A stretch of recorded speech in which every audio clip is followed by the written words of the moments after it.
Court file back there. I don't want to touch her stuff.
No.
Ready. All rise. Third Circuit Court for the County of Wayne is now in session. Honorable Judge Vonda Evans presiding. Please be seated for the fire. Ready. She's coming on, right? Can you all hear this?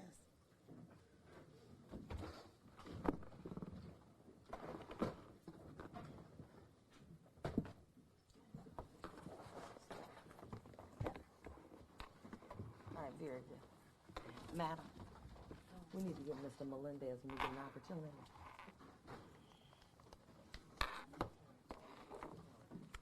What'd you say? What'd you need, Mr. Thomas? Good morning.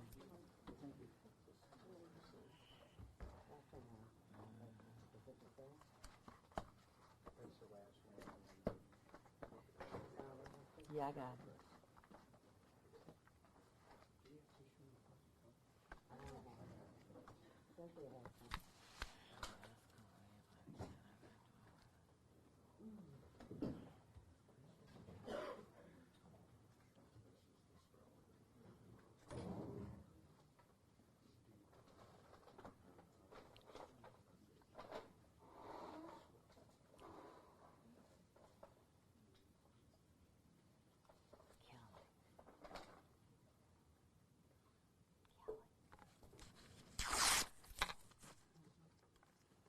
I can't find my special pen.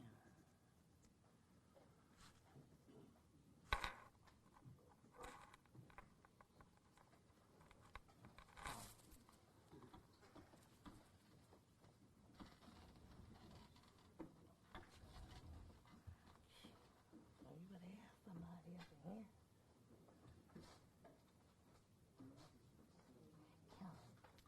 Oh, my special pens are missing.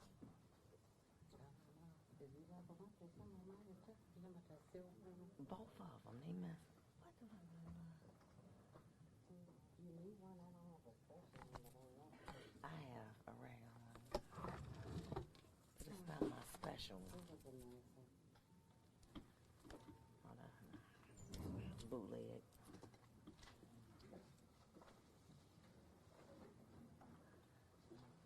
Madam, you ready? This is case number 154615, the People versus William Melendez. Today is the day for sentencing. Appearance for the record. Good morning, Your Honor. Robert Donaldson, attorney on behalf of the people. All right, James Thomas on behalf of William Melendez, who's here with me on that way. Good morning, Your Honor. Alex Burns and Mr. Melendez. Oh, I forgot. All right, you can be seated.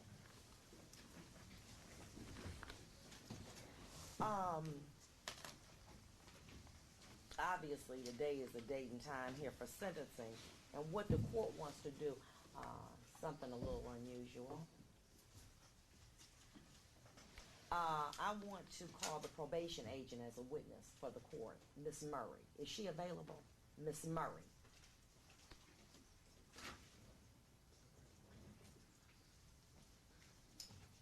Good morning. Raise your right hand. Do you solemnly swear or affirm testimony you're about to give in this matter is the truth, the whole truth, nothing but the truth, so help you God? Please be seated. After the court conducts its questioning, I'll open it up to the respective parties. State your name for the record. Oh, just sit back. Okay, and then pull a microphone close to you. I'm sorry. State your name for the record. My name is Ilea Murray. And can you spell your first and last name? My first name is spelled E-I-L-E-A. My last name is spelled M-U-R-R-A-Y. Okay, very good. There are some things that the court wants to ask you about. First of all, how are you employed, madam? I am employed with the Michigan Department of Corrections as a probation officer. And how long have you been so employed? I've been employed as a probation officer for 21 years with the state of Michigan for 25 years. And 21 years as a probation agent, is that correct? That is correct. How many pre-sentence reports would you say that you prepared of roughly? Oh my God, hundreds. Hundreds. Because I am in the court services union, and primarily that is what we do, all in custody pre-sentence investigation reports. All right, well tell us about that unit. The The unit is designed to complete all pre-sentence investigation reports on individuals who are in custody, be it they're remanded or they cannot post bond. Okay. And you were selected to conduct or prepare this pre-sentence report for Mr. Melendez, is that correct? That is correct. Okay, very good. Now, the court had, Mr. Thomas gave the court a lot to read. He deliberately tried to interfere with my break, but you didn't. So let's talk a little bit about the purpose of a pre-sentence report. Are you familiar with the Department of Corrections operating procedure, pre-sentence investigation, and report preparation? I am. Okay, very good. And what I'm going to briefly do is just to refer to it. Specifically, on page 2 of 12, the defendant interview. The purpose of the defendant interview is to obtain information relating to the defendant and the offense for use in preparing the PSI report. Is that correct? That is correct. Okay, very good. So they really are separate in that, one, we want to know everything it is to know about the defendant, and we want to know about the offense also. Would that be fair to say? That would be fair to say.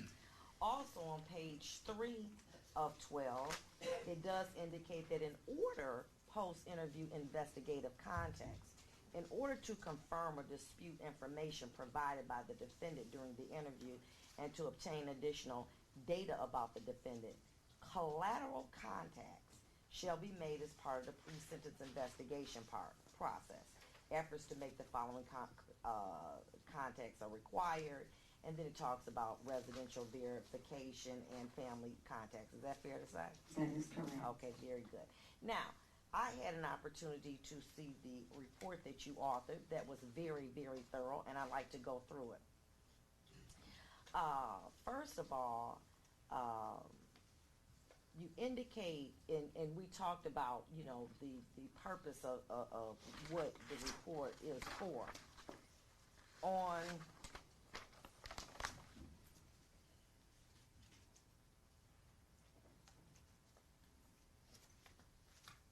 I'm going to come back to the evaluation and plan ultimately. But let's go to the agent's description of the offense. In your report, do you have your report, madam? Your Honor, to be quite honest, I don't have the finished report, the completed report that was submitted to the court. Okay, very good. This is what we're going to do. I'm going to take a quick recess and we're going to get you a copy. She has to have that. I'm going to have my law clerk must come out and copy that because I need her to have a copy. So let's just take a 5-minute recess so that you can get it, okay? And you have reviewed it? Yes. Okay, very good. When's the last time you reviewed it? I was reading my notes back there in the office. Okay, let's just say this. Let's just come back at 11:15 because I want to go over that report very thoroughly. Okay. Very good. Thank you. We'll come back at 11:15. I'm sorry, I didn't know you didn't have it. Kelly, where is that? Where is it? Madam, Miss Weaver. Miss Weaver.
Okay.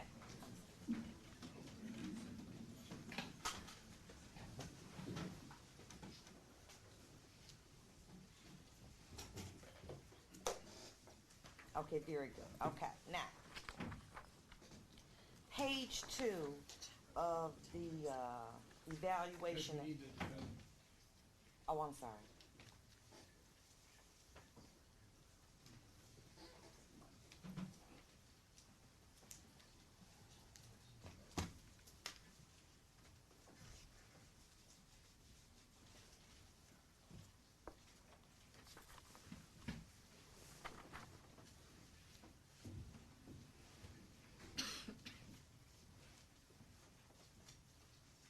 Okay, you ready, madam?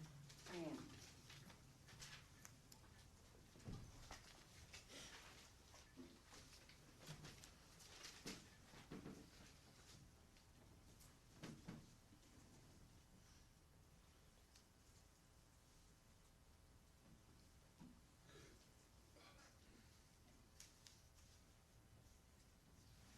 Off the record.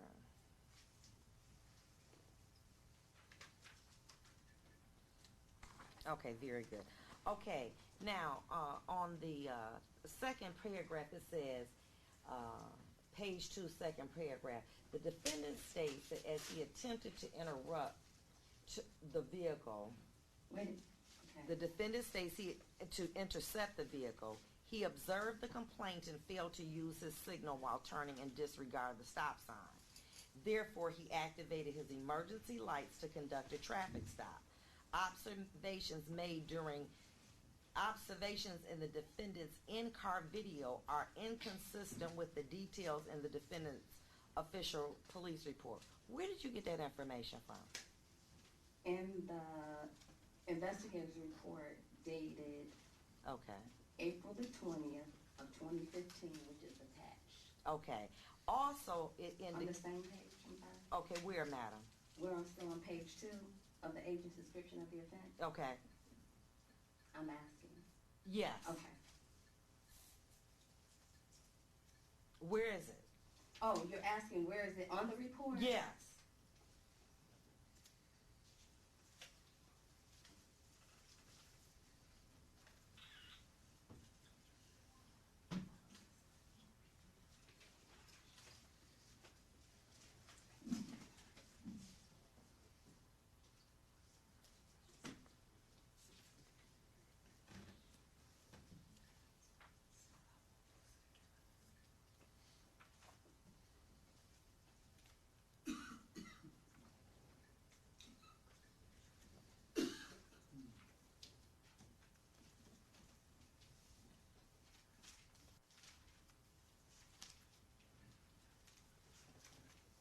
And then let me ask this one other question of you too. On the fourth paragraph, observations of the defendant's in-car video. Did you watch the video? I'm going off of the investigator's report. Okay, but it says observations of the defendant's in-car video. Who said that? The investigator? The investigator. Okay, but you're not. That's not your observation. That's not my, I'm summarizing what was written in the investigator's report that was submitted to the probation department. Okay, so so this is not what you came up with. Is that correct? That is correct. Okay, so this is just basically all what the investigator said. Is that correct? That is correct. Okay, so when we go to page 3, the fourth paragraph, the defendant reported in an official report that he searched under the passenger seat of the Cadillac and recovered suspected crack cocaine from the complainant's from the complainant's vehicle, but that was inconsistent with something that the other officers, when they were in the car, they failed to find. That's based on what the investigator said too. Is that correct? It's strictly from the investigator's report. That is correct. Oh, okay. Now, let's go to page 4 where it talks about the defendant violated Inkster Police Department's use of force policy number 128, which was published September 1st, 2009, which says chokeholds are strictly forbidden. Was that in the investigator's report too? That is correct. Okay, very good. So you basically just paraphrasing you're just writing down exactly what the investigator said. Is that correct? That is correct. Okay, very good. Okay. Now, let's go talk about restitution, Okay. which you can order.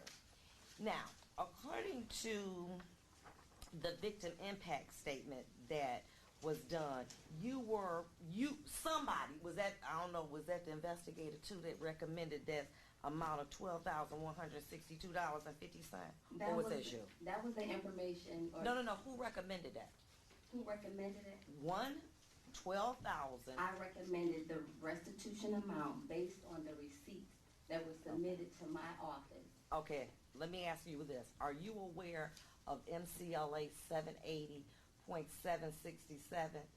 It says, in determining the amount of restitution, the court shall consider the amount of loss sustained by any victim as a result of the offense. The court may order the probation to obtain information pertaining to the losses, the amount of loss described in subsection 1? Yes. But Okay. Were you aware that there was a settlement in this particular matter at all? Was In anybody giving, wait a minute, because I know you went to Mr. Royal's office. Did Angela Martin give you a copy of that, or did you not know that there was a settlement reached between the city of Inkster and Mr. Dent, the victim in this matter? I did not go to her office. She submitted documentation to my office. Okay, but did you know, you didn't know, she didn't inform you of that? Informed me that was a settlement made. No, she did not. Okay, so you didn't have any knowledge that there was a settlement? I mean, I had heard it through the news, but other than that, no. Okay. Well, when you said that she submitted documentation, had you heard it in the news before or after that? To be honest, I don't know exactly when I heard. Oh, okay. If I'm being honest, I did not exactly hear when a settlement was made and exactly how much. Okay. And you're saying that she never provided you with any of that information? She meaning Angela? Right, Angela. That is correct. So basically, all you knew in this case is that Mr. Dent had out-of-pocket damages of $12,162.50, and said to cover out-of-pocket expenses he incurred for legal service as well as medical expenses. So that's all you believe that he suffered, that amount, financially? Let me, I must admit that Mr. Thomas, I do believe that the defense attorney, his attorney did submit something to me indicating that Mr. Dent received an out-of-pocket settlement from the city of Inkster, and he felt restitution should not be ordered. Okay. Aside from that, he did indicate that information to me. So that's where I got it from.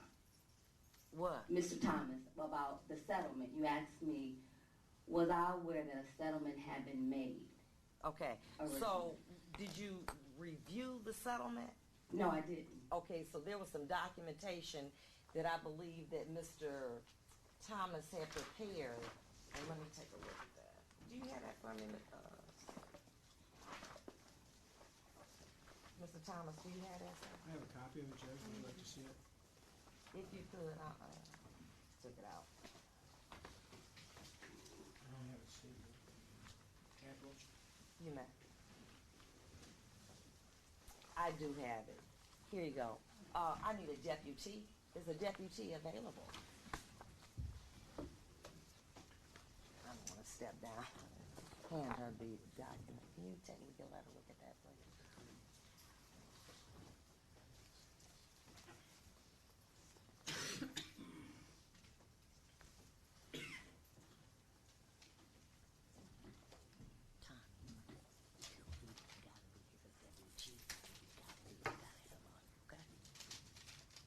Did you receive that, madam? I did not. Okay. All right. No, this is the first time I've seen this document. What I received were copies of his accomplishments. Okay, very good. Time. I'm going to have to be here. I don't want to get down. You want me just to wait and go on recess? So we can get something else. So you did not receive that from Mr. Thomas? No, I didn't. Can I get the document back from you, ma'am? Now, when you indicated that Miss Martin of Mr. Royal's office, it indicates that in addition, I'm sorry. Oh, right here. It says that victim impact statement. He referred writer to speaker Angela Martin. That was Mr. Dent. Office manager at Gregory Royal, PC attorney at law, who represented him in this case. The prosecutor represented him. When you say this case, what are you talking about? Because I don't understand what this case means if you didn't know about the settlement. I was referring to Mr. Rule. Huh? Who are you who when you say represented him in this case? Who are you referring to? At the time, I was referring to Gregory Rowe. Did you ever know what his position was? Did you think he was the prosecutor? Well, at the time, I was assuming that I'm not sure what his role was because he identified himself or the office as being the person who's representing Mr. Dent. And I'm not sure in a civil matter, criminal matter. Okay, because you do know that the Wayne County prosecutor represents everybody in the criminal matter. Is that correct? That is So correct. did you ever inquire and say, well, what do you mean you represent him? Like, what do you, or you just took it, you didn't inquire as to what his level of representation was? Well, I never spoke with him. I never spoke with his attorney. I spoke with his office manager. Okay.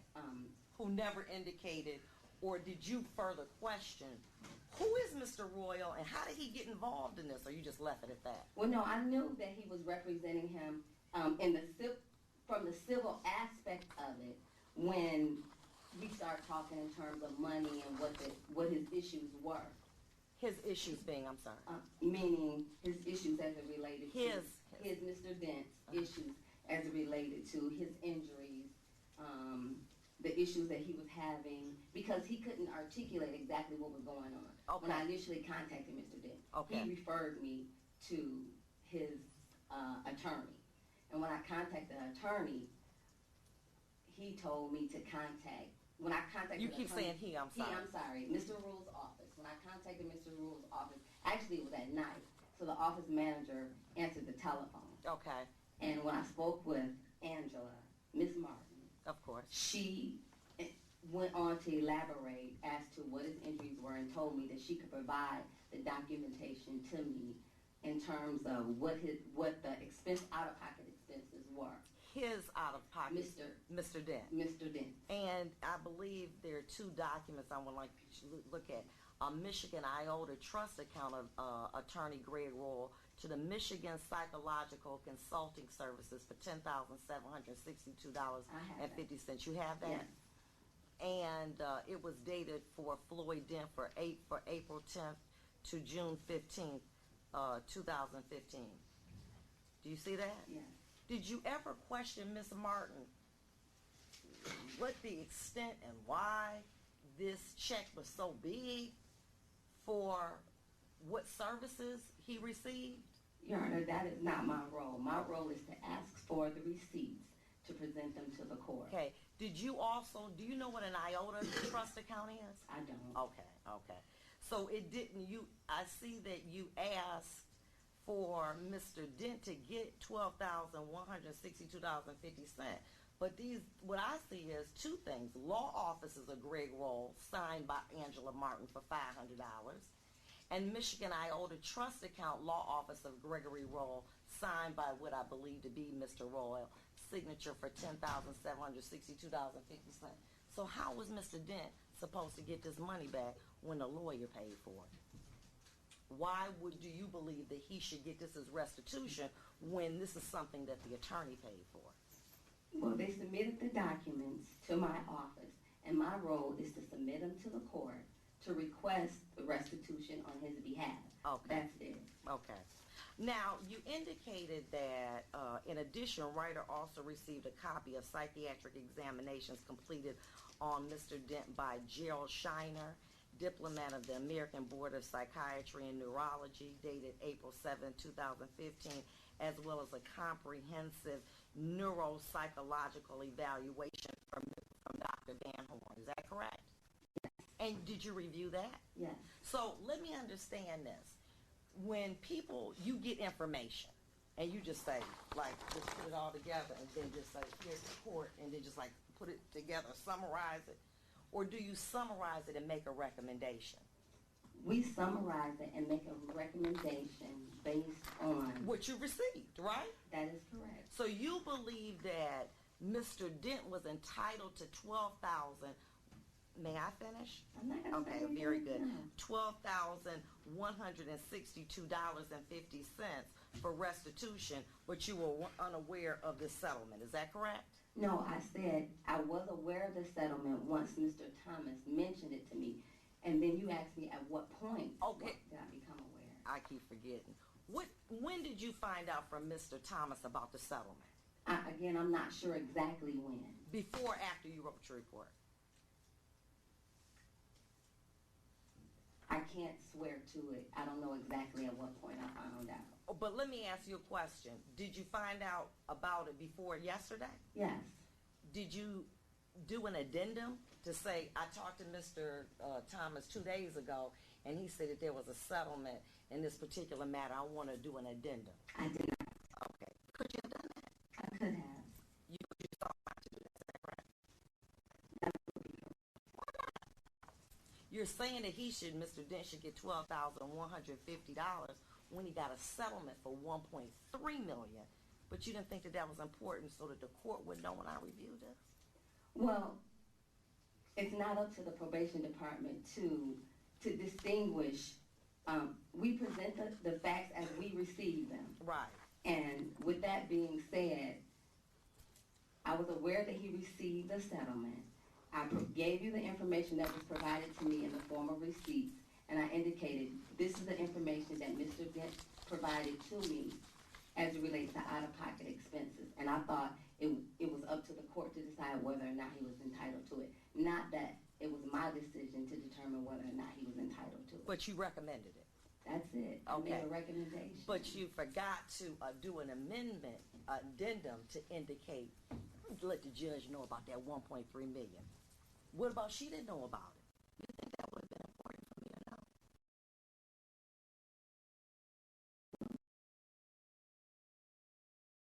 Let's go to the doctor's reports. On the evaluation plan on page 1, you indicate a term of incarceration respectively recommended based on the seriousness and life-altering effects the defendant's behavior and actions had on the complainant's life forever. Let me let you get to that in a minute. Did you see it? Yes, I do. Was that something that someone told you, or is that something that you came up with yourself? That was something Mr. Dent stated. Oh, okay. So you are saying that based on what Mr. Dent said, the life-altering effects that it had on his life forever, you recommended incarceration based on what the victim said. Is that correct? That is correct. Now, let's talk a little bit about this incident. You did receive neurological reports from Dr. Shiner as well as Dr. Van Horn. Is that correct? Yes. Did you review them? Yes. Okay. Okay, let me get to that. So much stuff up here. All Mr. Thomas's fault. Give me all this. Let's talk a little bit about it. Page 5 of your report under victim impact statement. According to Dr. Shiner, who we now know was paid by Mr. Royal, and what we now can surmise was the settlement. But is that fair to say? Well, strike that. We know that Mr. Royal paid Dr. Shiner. Is that correct? That is correct. Okay. As a result of being repeatedly hit in the head and having significant bruising and contusion, Mr. Dent suffered a concussion and brain damage in the assault, and that it has affected his ability to think clearly, remember, and has affected his other brain functions. Did you see that he wrote that? You want me to find it?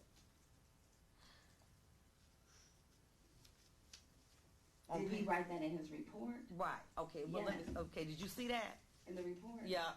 I do believe I did see that in the report. No, it's in your report. It says, as a result of being, this is the third paragraph. Do you see it? Right. Repeatedly hitting the head and having significant bruising and contusions, Mr. Dent suffered a concussion and brain damage. Do you see that? You see that? In my report, yes. Yeah, You see it? Mm-hmm. Okay, in the assault, and has affected his ability to think clearly, remember, and has affected other brain functions. Is that correct? That is correct. Now, did it cause you some concern, at least a little, that this report was prepared by someone who was suing the city of Inkster to get money? Did the relationship ever concern you that why is this lawyer paying this doctor for this report? Did you ever question that? No. Okay. Because then it goes on, we have Dr. Van Horn's work, as you indicate, findings were similar in nature. Yes. I believe it says,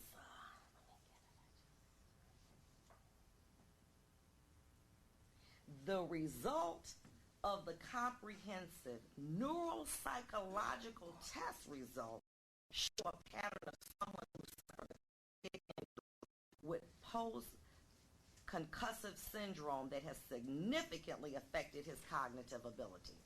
Do you see that? Yes.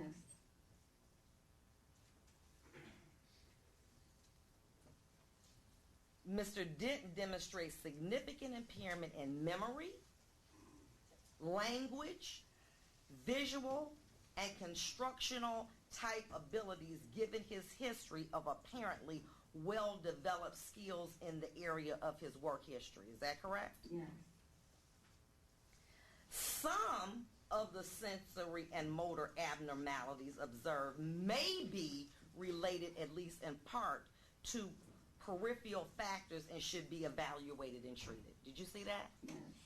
Did you notice that, because your report is so thorough, that this offense did occur on January 28th, 2015, but that the reports were done on April 21st, 2015, almost 2 months after the offense? Did you take notice of that? Because I do see it on the top line on page 5 of your report. You see that? Yes. Okay. So that's a little bit after the fact, right? It is. Okay. Now, I know you're aware from your interview with Mr. Dent, and I don't know about Ms. Martin because that may have been limited, that Mr. Dent did receive some medical treatment after this incident. Is that correct? Yes. Do you have the Garden City medical reports of Dr. Aziz dated January 28th at 11:58 p.m.? No. Okay. Did you look at any of the medical reports? No, I did not receive any. Did you ask about them? No, I didn't inquire about them. Did you think that was important? At the time, I mean, now that you're mentioning it, I do think it's important. But at the time, given the short time frame that I was given to prepare the report. Okay, let's talk about that. You were given this when? In November? When were you given this? Because I think I don't have the exact date before me when I was given the report. Because some say December 1st, 2015. What's that? Well, that was when it was adjourned. I mean, when we initially got No, the it's a date at the bottom. It says investigating agency agent Elaine Murray. Case, that's you? Yes. Okay, it's a date December 1st, 2015. Was that for you? Yes. Okay. And it says sentence date December 4th, 2015. Is that correct? That is correct. Who gave you that information? Who gave me what information? That sentence date was December 4th, 2015. My office, that assignment clerk. Okay. All right. Is there some way you can check to see if that's right? Like, if they... Compared to Odyssey, right, to the information. But once we submit the report... No, is there a way to check to see if that's right? Yeah, we go in the computer. Okay. And the computer date for this matter, Madam Clerk, Could we get a printout possibly? Because I want to make sure Odyssey was reliable.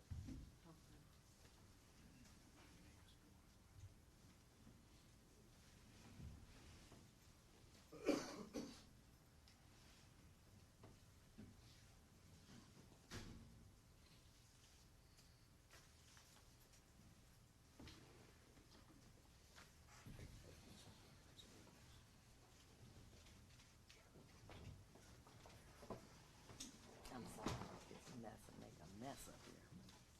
I think I have it here.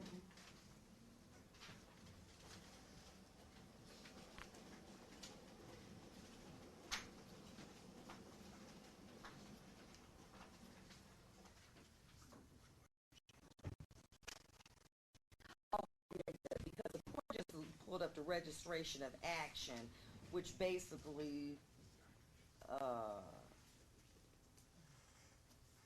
okay, I got it. Okay.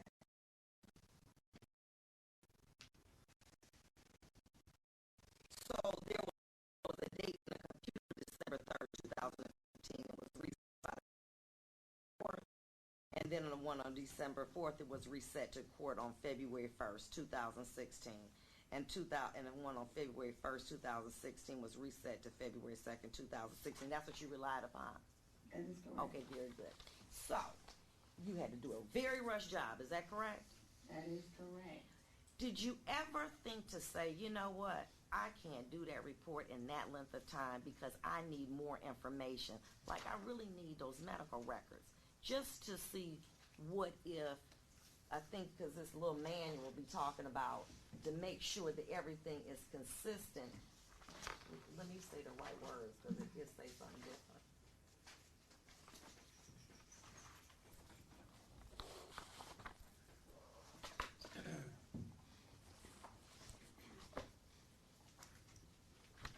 I think the words it says in order to confirm or dispute information. I did. Okay, but you didn't look at those medical records, is that correct? That is correct. Okay. Well, we're here, and we need to move forward.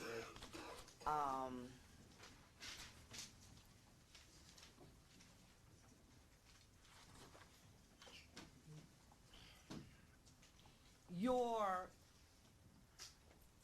recommendation was based on the life-altering effects of this injury that were complained to by Mr. Dent. It was your belief that he should have incarceration. Is that correct? Based on what Mr. Dent said? Yes. Okay. If we were to assume that he went to the Garden City Hospital, is that in your report that he went there or no? That he went to the hospital after this happened? That he went to Garden City? Is that in your report? I don't recall. I do, in the investigator's report, I think it indicates that he went to Garden City. Okay, very good.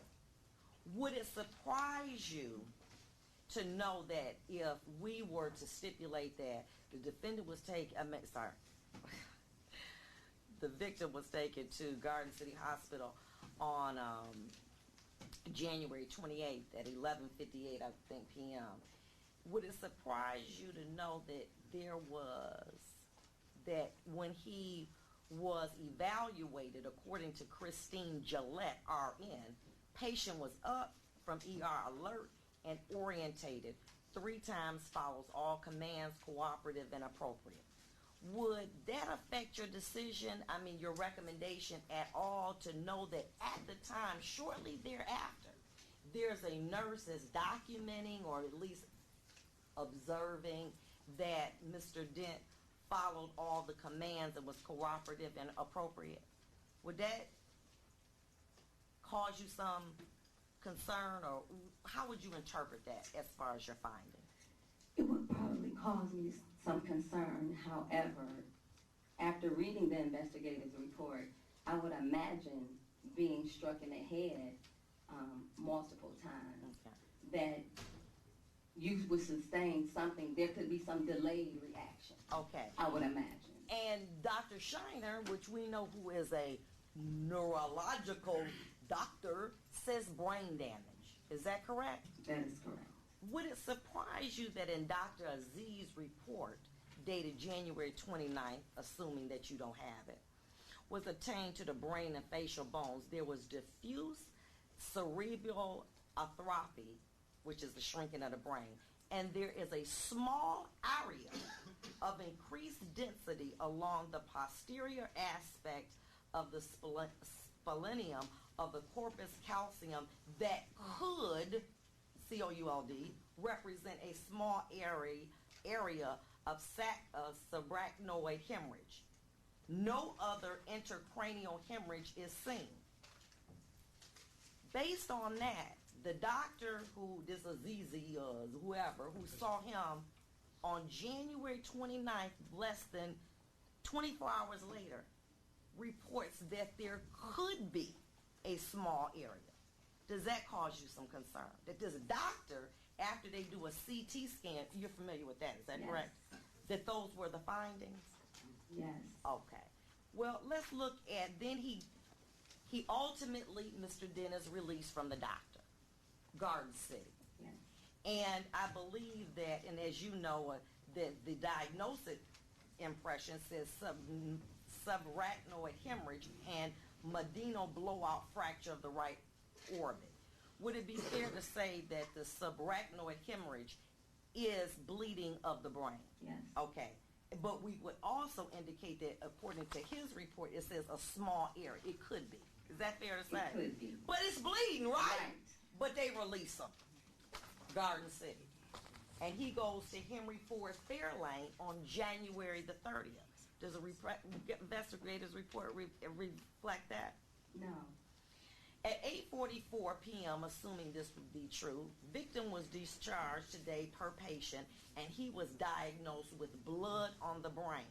Says they told him everything is fine, and he was discharged, and that he wanted a second opinion because he believes more is wrong with him, and he's developing double vision. Assume that to be true. Okay. Would it concern you that somebody that got those type of injuries with a CT scan would have a diagnosis such as what I've given you and a discharge of 2 days later? It would surprise me. Okay. But he goes to Henry Ford Fairlane, which is in a different city. It's fair to say? Yes.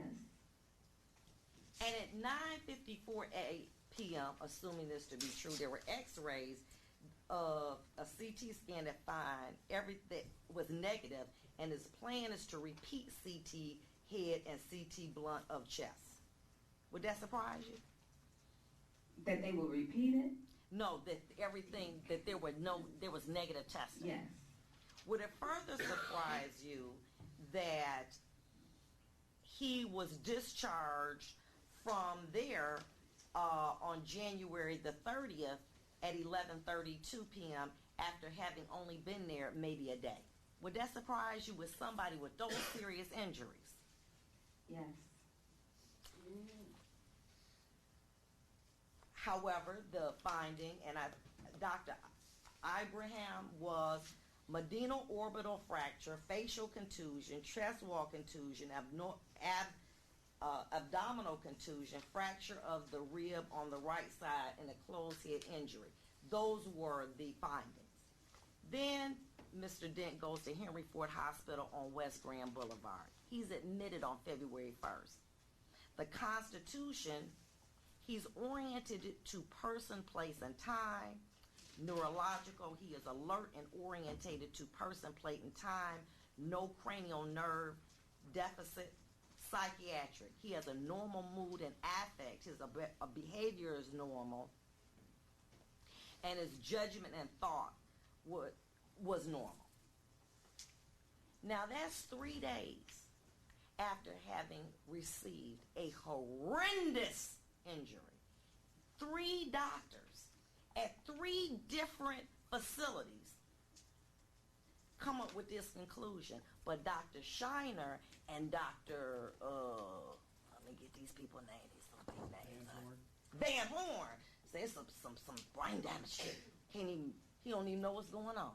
Would that surprise you that they could be that markedly different? It would. But had you reviewed those reports, it might have been helpful to reveal that, wouldn't it? It would. But you didn't, did you? No, I didn't. Okay, very good. Now, let's talk a little bit about going back to this pre-sentence report.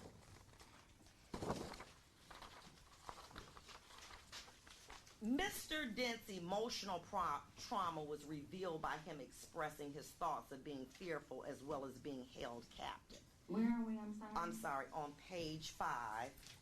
Keep jumping ahead. Silly me.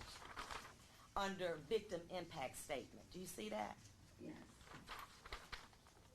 Mr. Dent's emotional trauma was revealed by him expressing his thoughts of being fearful as well as being held captive. The rupture and continuity between present and past so often persists even after he is in the comfort of his home.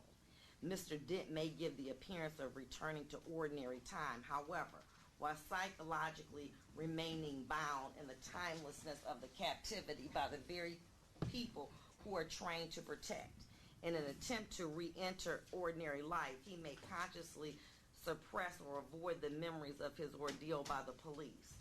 His emotional response to going places that resemble the very place he was assaulted has been deformed by the experience of terror. He would benefit from a term of counseling and neurobehavioral treatment. Did you say that, or did the doctor say that? Did somebody else say that?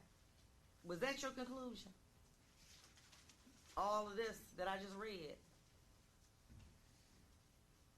That was the doctor's conclusion. Okay. Moreover, that was not yours. That's my question. Not mine. Okay. Right. But Dr. Shiner did say, back on the third paragraph, Mr. Dent suffered a concussion and brain damage in the assault, and that has affected his ability to think clearly, remember, and has affected other brain functions. Is that correct? Yes. The fact that he remained timid over 2 months after the incident portends a poor prognosis. Is that correct? Yes. And that's what he's saying, the paid doctor by the lawyer, right? Yes. Okay. But that's a little bit different than what the doctors say from 3 different places right after his injury. That is correct. Okay.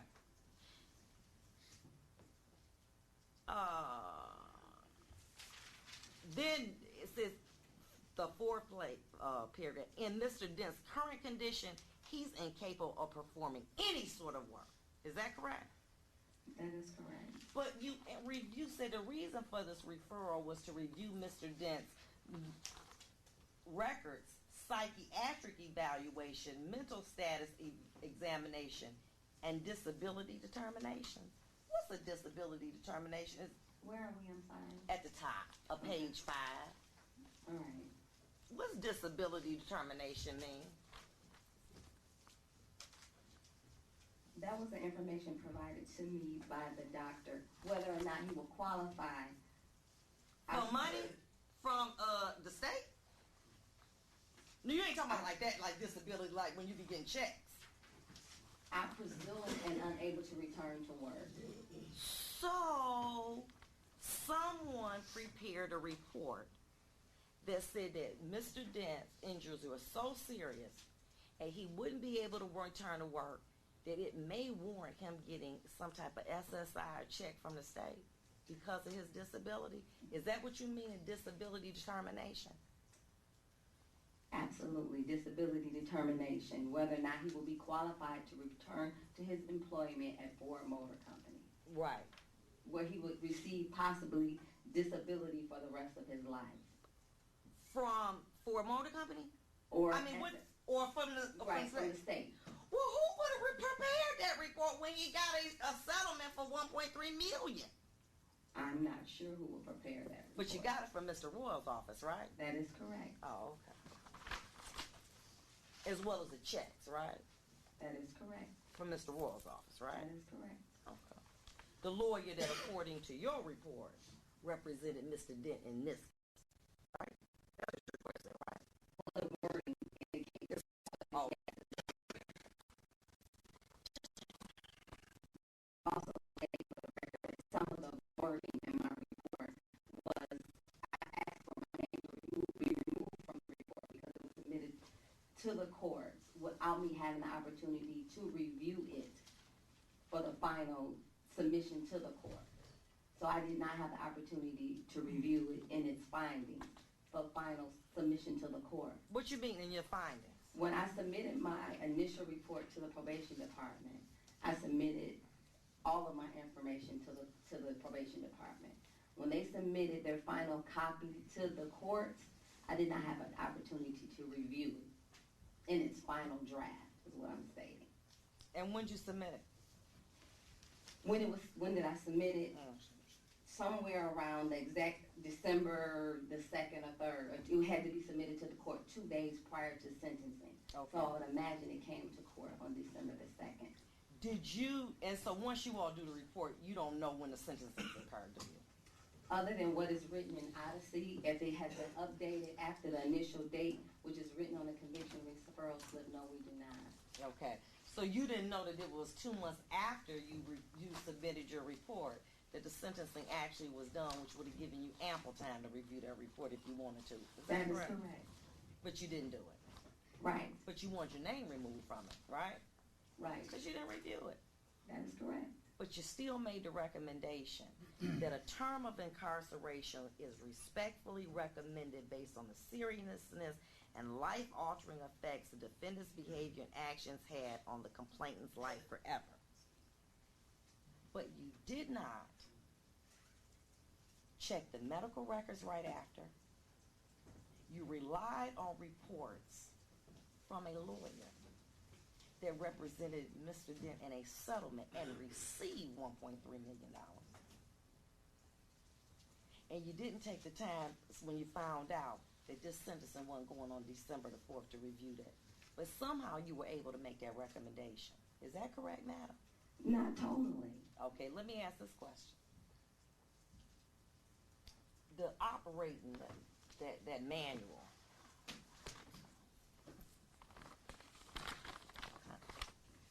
so much stuff here, I tell you.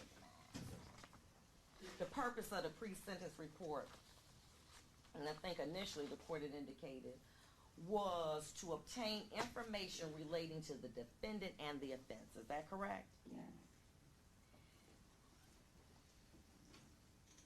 Did you review, in your report it said, positively speaking, the defendant graduated from St. Agatha and got an honorable discharge from the U.S. Army. He was stationed in Germany for 2 years and was gainfully employed by the Detroit police until he retired December 25, 2008 with a vested pension. It should also be noticed he was given the Officer of the Year Award and the recipient of Distinguished Service Awards, and he received numerous departmental citations, awards, and commendations for his other good work in the community. Were you aware, and you had to watch that on Mr. Thomas, that there were 15 letters of recommendation and support as to Mr. Melendez's character that was received by the court? Did you receive them? Letters? No. Letters. No, I did not receive letters. Letters, yeah, attesting to his good No. character. You didn't receive any. I didn't receive any letters, no. But you did receive, well, let me ask this question. You said that you reviewed some distinguished service reports and numerous departmental citations, awards, and commendations, etc. Is that correct? That is correct.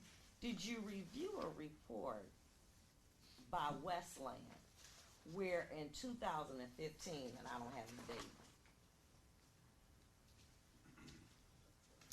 March 9th, 2015, that Mr. Melendez received a life-saving award from Westland after he rescued 3 elderly people from a burning building without rescue equipment? Did you know? Were you aware of that?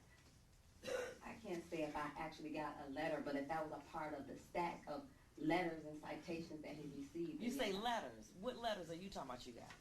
Not letters, but the citation. Well, let me word it correctly. I'm sorry. Of course, take your time. Don't worry. Yes. The Distinguished Service Awards, numerous departmental citations, awards, and accommodations.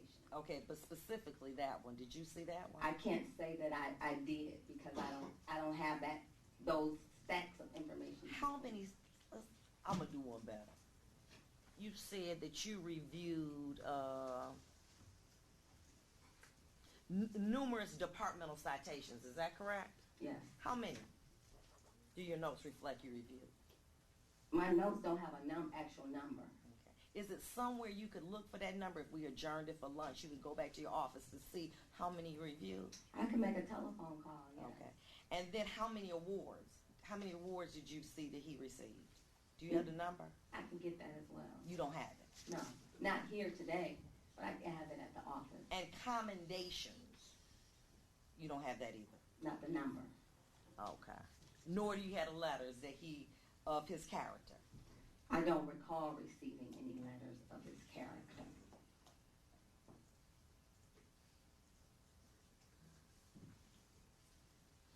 But you did find out that information that back on May 2nd, 2004, he was acquitted of the following charges: civil rights, conspiracy against rights of citizens, and possession of stolen firearm out of U.S. District Court, Eastern District of Michigan, under docket number 0380598-01. How'd you get that? On the lien. Oh, okay. So when you get this from the lien, and then you get an opportunity to talk about, pursuant as the operating procedure, talk about the defendant and the offense. Yeah. You didn't think that it would have been helpful to the court to maybe go into a little bit more detail other than one paragraph about what Mr. Melendez has done as far as good character? Do you think that would have been helpful a little bit to me? It was a summary, Your Honor. Okay. But do you think that he did a little bit more than one paragraph? I mean, I could have attached the actual citations, but I mean... But madam, you don't even know the number of citations as you sit here and testify as a trained probation agent, do you? Not off the top of my head, no. Don't you think that would be helpful, madam? Yes. But you don't have it. No, I don't. But your recommendation here today is one that's very important because it's a summary of what you've done to assist this court in determining what I'm going to do with Mr. Melendez's future. Isn't that correct? That is correct, and it was also based on the guidelines. Okay, well, we're not there. I'm Okay. talking about your investigation. Yes. But you found time to, well, that's because, Miss Martin attached these checks so Mr. Dent could get some money. Is that correct? Yes. But you didn't think to attach those commendations and awards to show that Mr. Melendez had done something good in the community. Is that correct? Yes. Because it would have been too much. Would it have been too much? No, not at all. Okay, but you just didn't think to do it, did you? Yes or no? No. Okay. Let's talk about this too. The defendant has shown an abuse of power Where in are we? Okay, let me get to that. Evaluation and plan. Okay. 1, 2, 3, 4, 5, 6. A term of incarceration is respectfully recommended. Do you see that, madam? Yes. Based on the seriousness of life-altering effects of the defendant's behavior and actions had on the complainant's life forever, which we know that's what Mr. Dent said, but you didn't say according to Mr. Dent. Yes. You just say that, but you didn't say according to Mr. Dent, right? Yes. But you did go on to say, taking absolutely no responsibility for his actions. Did Mr. Dent say that? Who came up with that conclusion? Taking absolutely no responsibility for. Who came up with that conclusion, madam?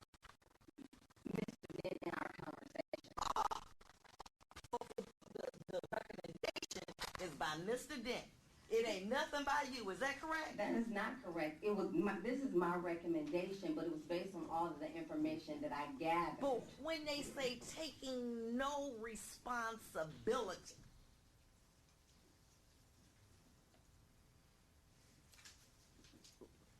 as a probation agent, that has some serious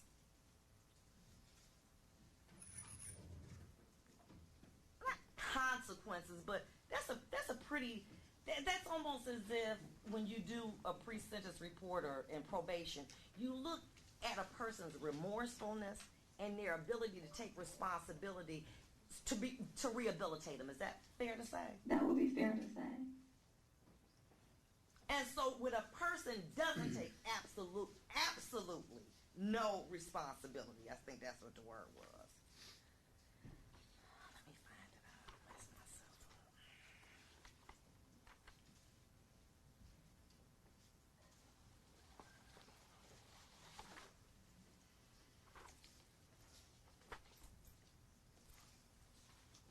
I'm sorry. Taking absolutely none. Absolutely mean what to you? Absolutely means taking absolutely none, just as it reads. And what you said that it earlier that a term of incarceration is respectively based on the seriousness and life-altering effects the defendant's behavior and actions have had on the complainant's life forever. Is that correct? That's what you said, Mr. Yes. Dent relayed to you. I mean, in summary, when I gathered all the information that was put to me, you know, the defendant's version of the offense, victim's impact statement, when I brought all the facts and brought them all together, that was my summary of my findings. Okay. Even though you didn't look at the medical reports. Yes. But when you talk about absolutely, that means none. Is that correct, madam? That would be correct. But you received a correspondence. I don't know, Mr. Thomas, he's so slick.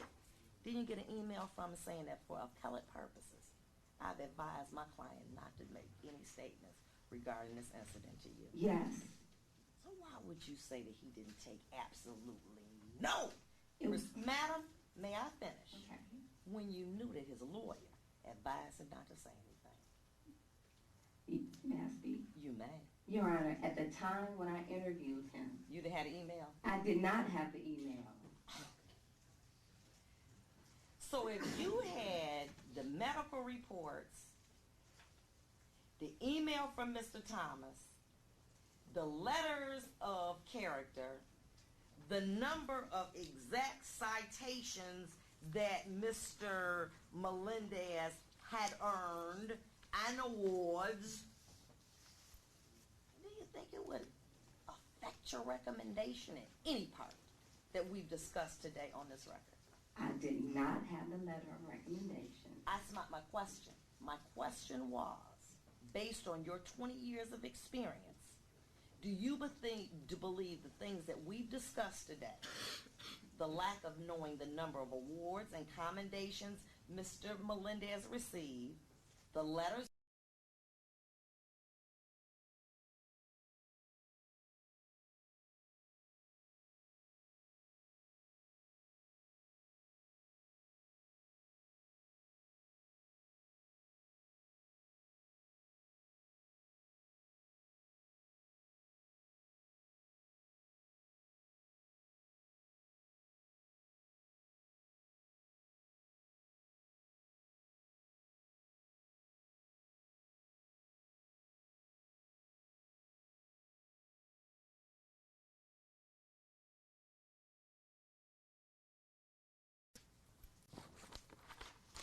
The validity provided to me by Ms. Martin. Who is of Mr. Royal's office? That is correct. Who is the lawyer that represented them in that 1.3 million? That is Oh, 1.4. I'm sorry, Mr. Royal. Huh? So given the medical records and the medical history, I probably would have considered all of those factors in making my recommendation. Whether or not it would have changed, I can't say here and now. Right now, it would have, but I would have thought about it differently. Well, tell us. We got time. We ain't got nothing to do all day. Tell me exactly. We're going to go, wait a minute, step by step. I just think that you just brought to light, I did not have the medical records available to me to review directly after. Madam, let me interrupt you. In total, the one with the blue bag.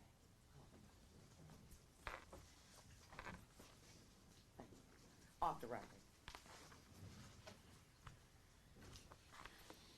Now, I'm sorry.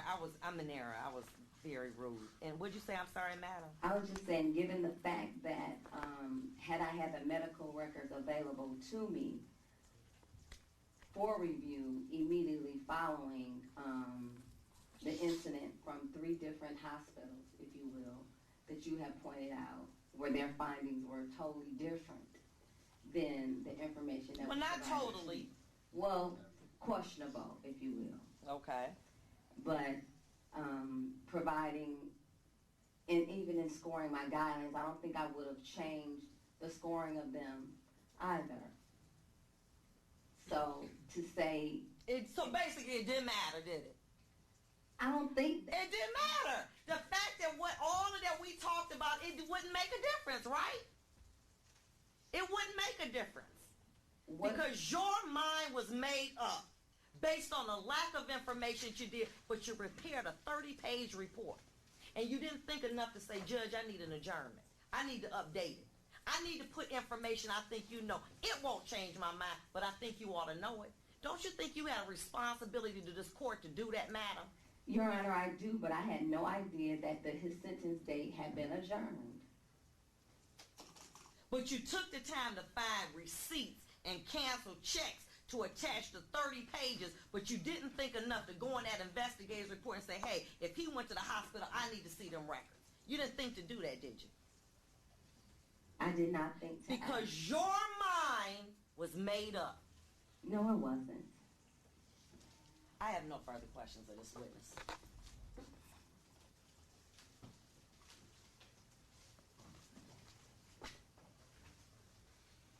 When did you find out you were going to be a witness in this case? I think Friday. And were you told? And today is what? Today. Tuesday. Yes. 4 days, right? 4 days, right? Including the weekend. 100 hours. You could have got a copy of that report and did whatever you needed to do. Is that correct? Huh? Yes or no? Yes. But you just got a copy of your report today, didn't you? That is correct. But Wait a minute. After you got the subpoena, you still didn't get a copy of that report. Let me see what I said, because I don't know. But you wanted your name removed from it because you said you did it too fast, right? That's not correct. Go ahead. I'm sorry. Go ahead, mister.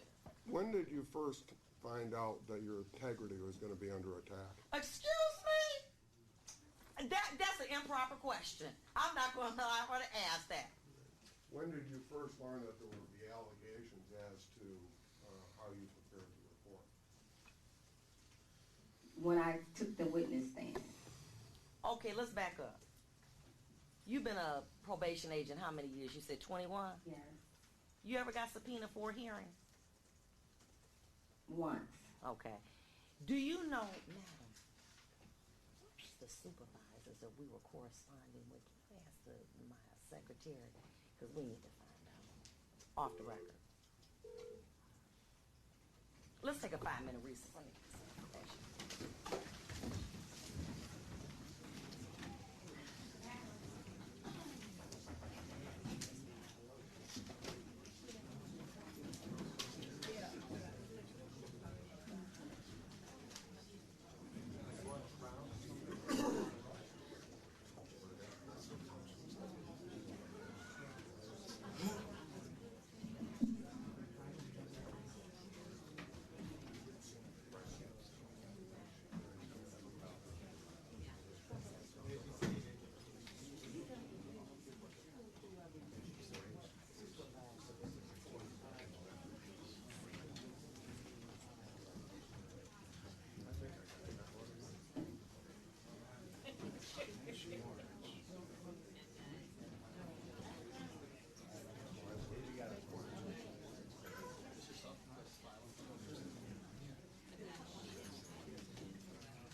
sent some more emails. I sent some more emails besides what I told Mr. Flynn.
Did you get copies?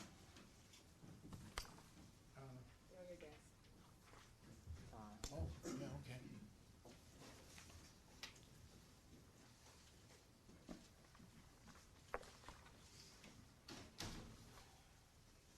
Did they? Yes. Yeah, so we're all set. Where's Mr.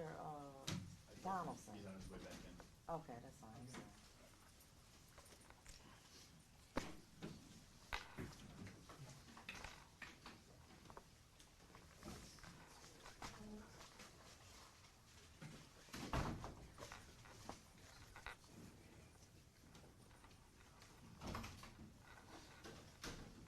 Madam, you're still under oath.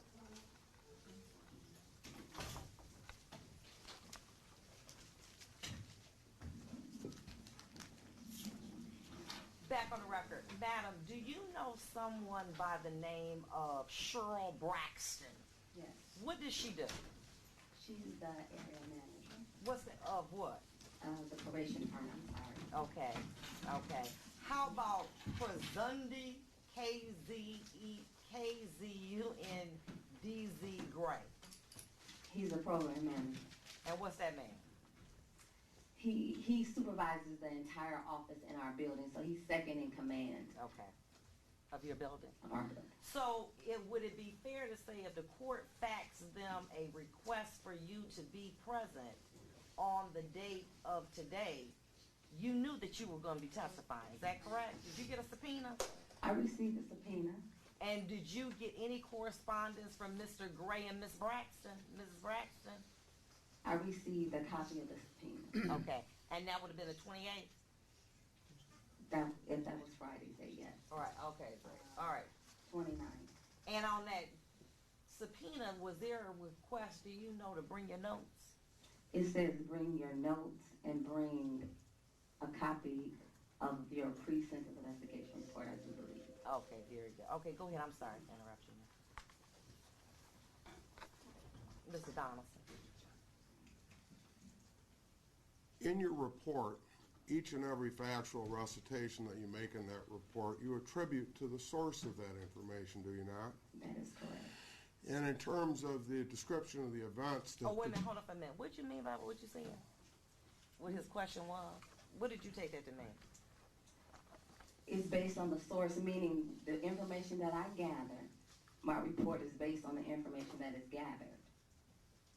So your report is based on who told you what, right? Yes, and we cross-check and reference the information to maintain that the information is accurate. So if I'm provided a documentation, I contact the person in question, if you will, to cross-reference, to make sure it's factually based as much as humanly possible. Because you said that based on the seriousness of life-altering effects the defendant's behavior and actions had on the complainant's life forever. Would you cross-check with that?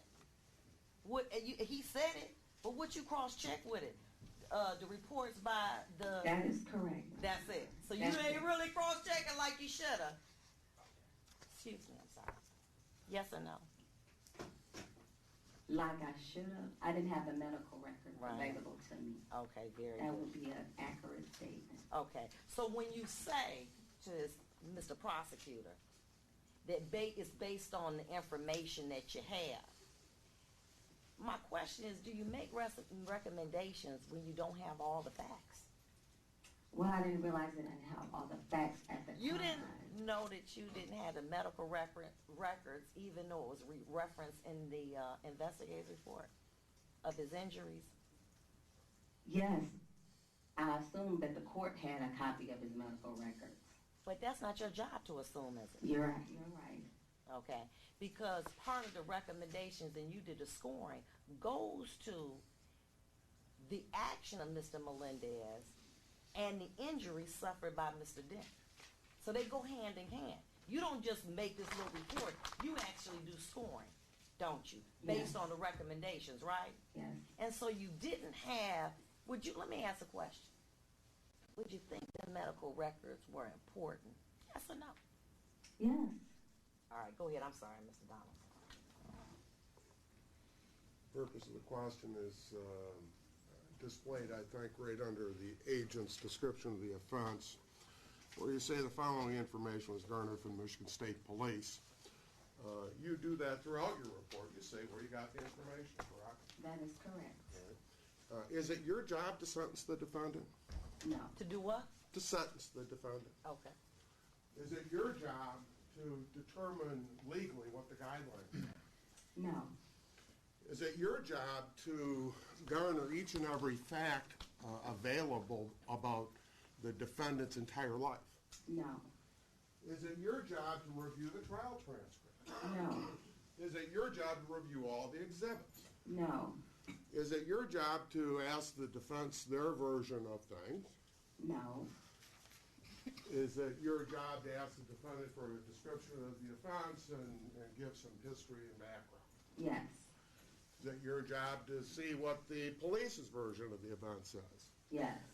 And then you present it to the judge, and the judge makes the legal determination as to what's an appropriate sentence, correct? Correct.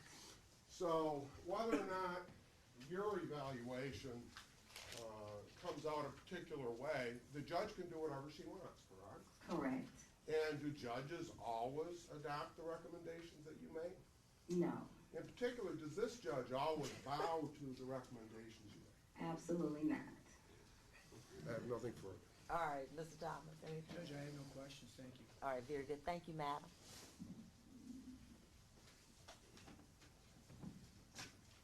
I'm ready to go into the sentencing of Mr. Melendez of the report.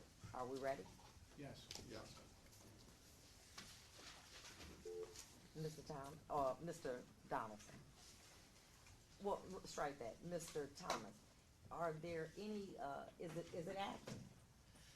No, Judge. And I'm going to bow to whatever it is that you decide to do, but after Lockridge, it seems to me that we have to decide on the guidelines at some point. I think that maybe that's better to do before than after, but But here's my situation, and that's really, and this is where I am with this. Assuming, which all the parties are aware that incarceration in the MDOC is a possibility. It is a Excuse me, possibility. I'm not done.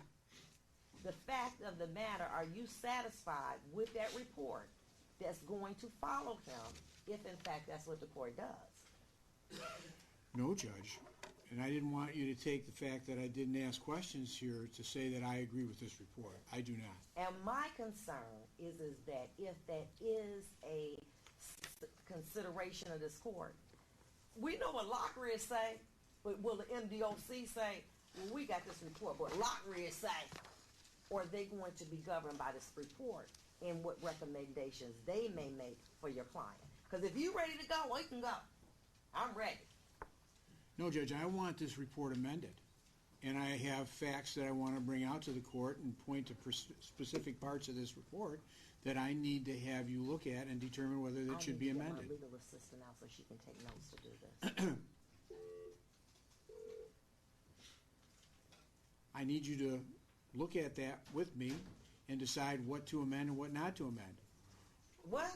Yeah. I'm not doing your job. That's what you get paid for. Well, I can do that on the record with you, Okay, Judge, is you're what I all right. meant. That's fine. But I'm not going to do it for you. Say we can look. I'm not doing okay. That's your part. Well, here I am.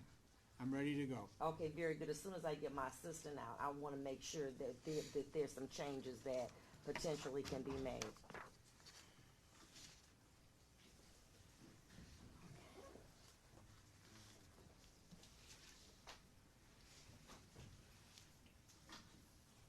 These changes have to be made to the consent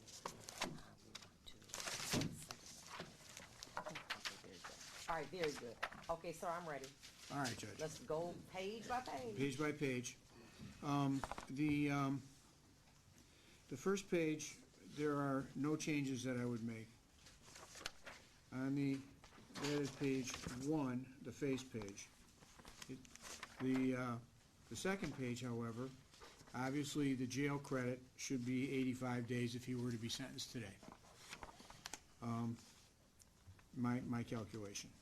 I object, obviously, to incarceration for the reasons that I put in my sentencing memorandum, which I'm going to go over in a minute.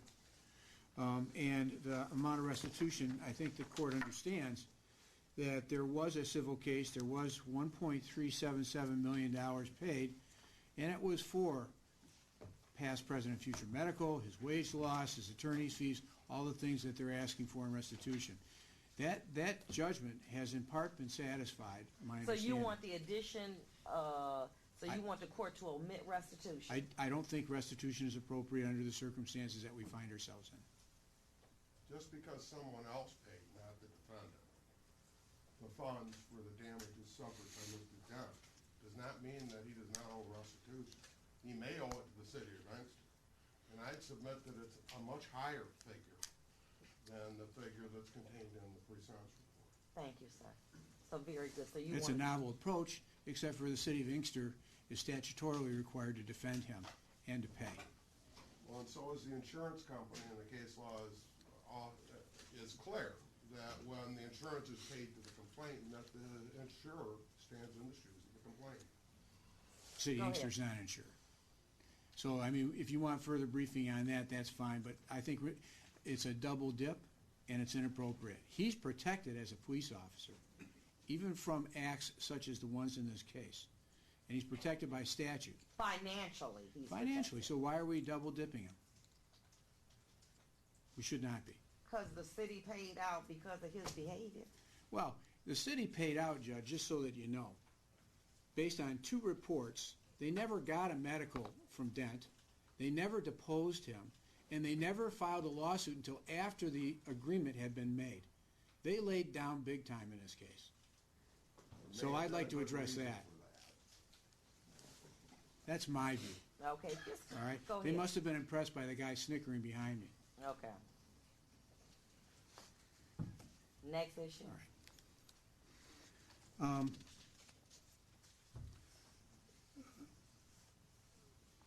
Well, the sentencing guidelines on page 1 of the evaluation and plan, of course, I'm going to object to. And Just read it. We did that in our memorandum. Just read it, what you want added. Well, we believe that the correct guidelines, Judge, are 10 to, No, I'm not, I said, what do you want to add to this report? That's it? You want to just argue the guidelines? Are you? No. Okay, what do you want me to change about this report? okay.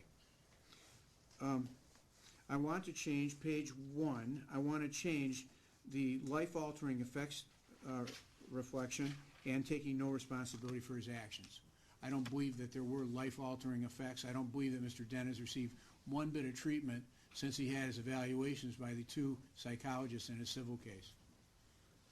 I think his deportment on the stand, his presentation throughout, coupled with the 2 medical experts that he besmirched someone that have weighed in that he suffered from post-traumatic stress syndrome. You saw it. You saw him testing. You saw how he presented it. And I think it was evident to any untrained eye that he has lingering effects from the beating that he took. And he says he does. Here's the situation. The problem with this report as written is that there were other things that should have been considered that were not properly considered. And it's almost in hindsight that we're trying to go back and figure this out.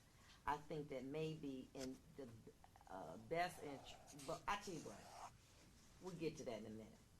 I may send this report back. You want to do the guidelines? Let's do the guidelines.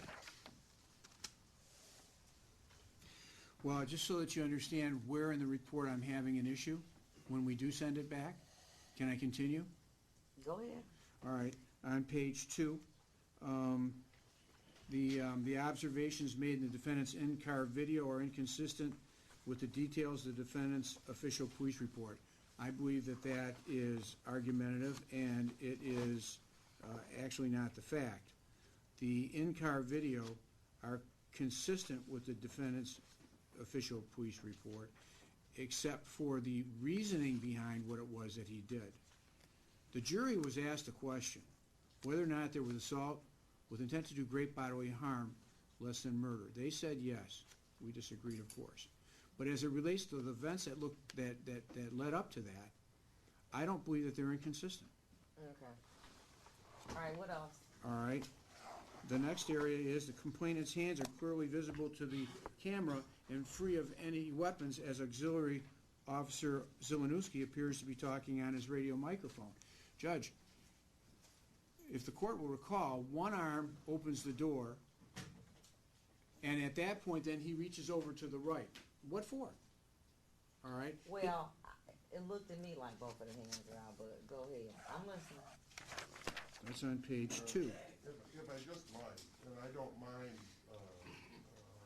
coming back to it, I think it's clear in the agent's report, the probation officer's report, that this information came directly from the investigator's report. And it's the Michigan State Police's recitation of the facts as they see them. Now, if he wants to put in his version of the facts under defendant's version of the facts and resubmit something that puts his in, I think it might address the issue. That's just a suggestion. Well, I do agree with the fact that we could add that. Okay, the defendant alleges that believes that it's inconsistent, so we could add that type of language. Now, go ahead, I'm listening. Judge, the chokehold language on page 3, he was acquitted of strangulation. He was, not only was he acquitted of it, the testimony of the 2 witnesses that testified about it said that what was employed here was not a chokehold. And so any reference to a chokehold is inappropriate and should not be in the report. I agree. Go ahead. The last part, well, there's another paragraph on chokehold, which is the fourth full paragraph on that same page 3. And so I'd ask that that also be redacted. Okay. Now, there was on page 4, there was a voluntary statement that Kreitzer stated that after observing the complainant's injury, he and Hayward reviewed the defendant's in-car video, and they believed that the force used by the defendant was excessive. Kreitzer stated that an initial investigation was immediately initiated to investigate the actions of the defendant. But these are administrative remedies, and I think that it should refer to the fact that these were administrative reviews relating to that, and it was done by Chief Yost, and Chief Yost found that there was no chokehold. And I wanted that to be inserted on the first full paragraph of page 4. That's fine.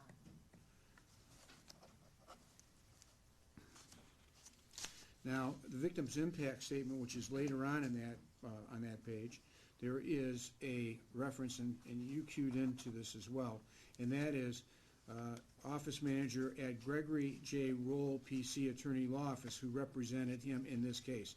Mr. Roll did not represent Mr. Dent in this case. That Although is correct. he was clearly present at all times, I don't think any reference to him. And to the $12,162.50 to cover his out-of-pocket expenses. Typically in civil cases, Judge, and I don't have their retainer agreement, Mr. Roll got a third of that $1.377 million. Typically they do. And typically they wouldn't ask for an additional amount of money, I too was surprised. especially since, and it just shows further evaluation of what it is that is the mentality of Mr. Dent, What? which I want to say this. You think Mr. Dent asked for the $12,000, or you think that Mr. Royals, someone from his office, asked for that $12,000? Judge, did you see the exhibit that I added on here that he went on PayPal and asked for solicitations? He did not. Who did? Created by Nick Bennett. For whom? I don't matter. I can make one for you. Well, apparently Well, it's no, a you tried can and make true one for method. me. I need it. It's a tried and Okay? true method to But get it's money. created April 3rd by Nick Bennett. Okay, come on. At or about the time that he settled his case. We're What? gonna have to have a restitution hearing. Yeah, because I'm okay. Okay. I'm just surprised at that amount. I'm not saying that forecloses Mr. Melendez for not being responsible for what Inkster paid. But keep going. Okay. So then,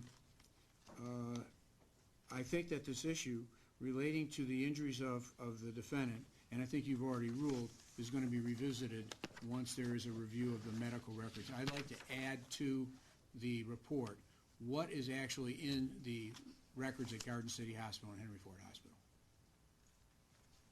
All right. What else?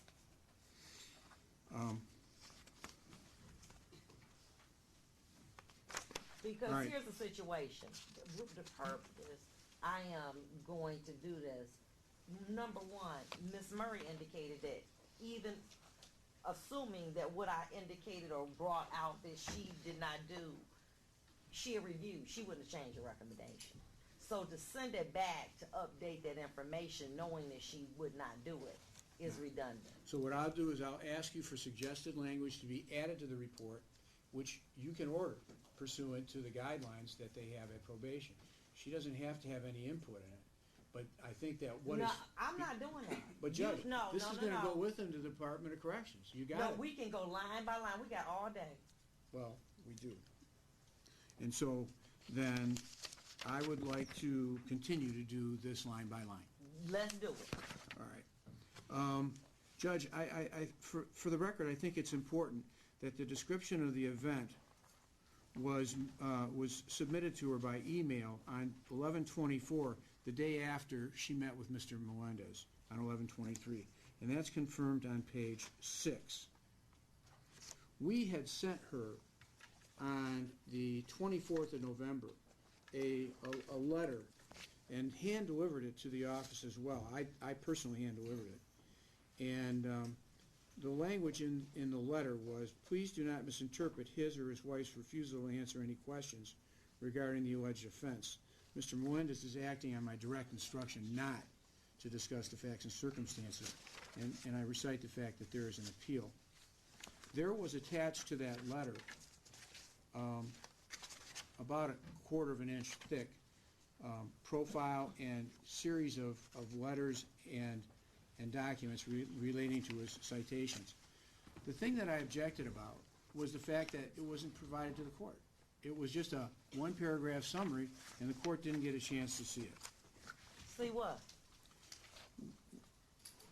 At the time that she submitted her pre-sentence investigation report, which was early December of 2015, that she didn't attach Okay. that to Okay, the fine. report. But it's not anything that you didn't put in that book that I didn't look at.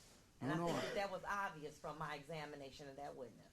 You're correct, and I felt it. But I also know that this is not an exhibit yet, and I'm So going to you have... want to just mark it? Okay, that's fine. But I have to redact a part of it because the pre-sentence report is protected, and I can't include Okay. that. So I'll provide that for you. All right. All right. Now, we've already talked about defendant's version. His prior criminal history is none. There is on page 8, and I don't know how this ended out being in the report. The defendant was reflected in paragraph 4 of page 8. In the middle of that, it's interesting enough the defendant was not involved in organized sports such as football, despite his strength training. And Judge, he was a star football player at St. Agatha, and that should be put in there. Put that in there. Rather than going out and breaking into people's homes, he was out there playing football, doing it with a parochial school and a good All right. football program, which I think is just a... Keep going. All right. Carrie Melendez is here in court today, Judge. Obviously, she's been here every day in court. She reflects how much Mr. Melendez has been patient with her, and he has gentlemanlike qualities. There is two sides to this story, Are you done with this report? and I And I need, let's just Let me get through concentrate on the the report. report, okay? I'm gonna let you get to have an opportunity to argue and everything.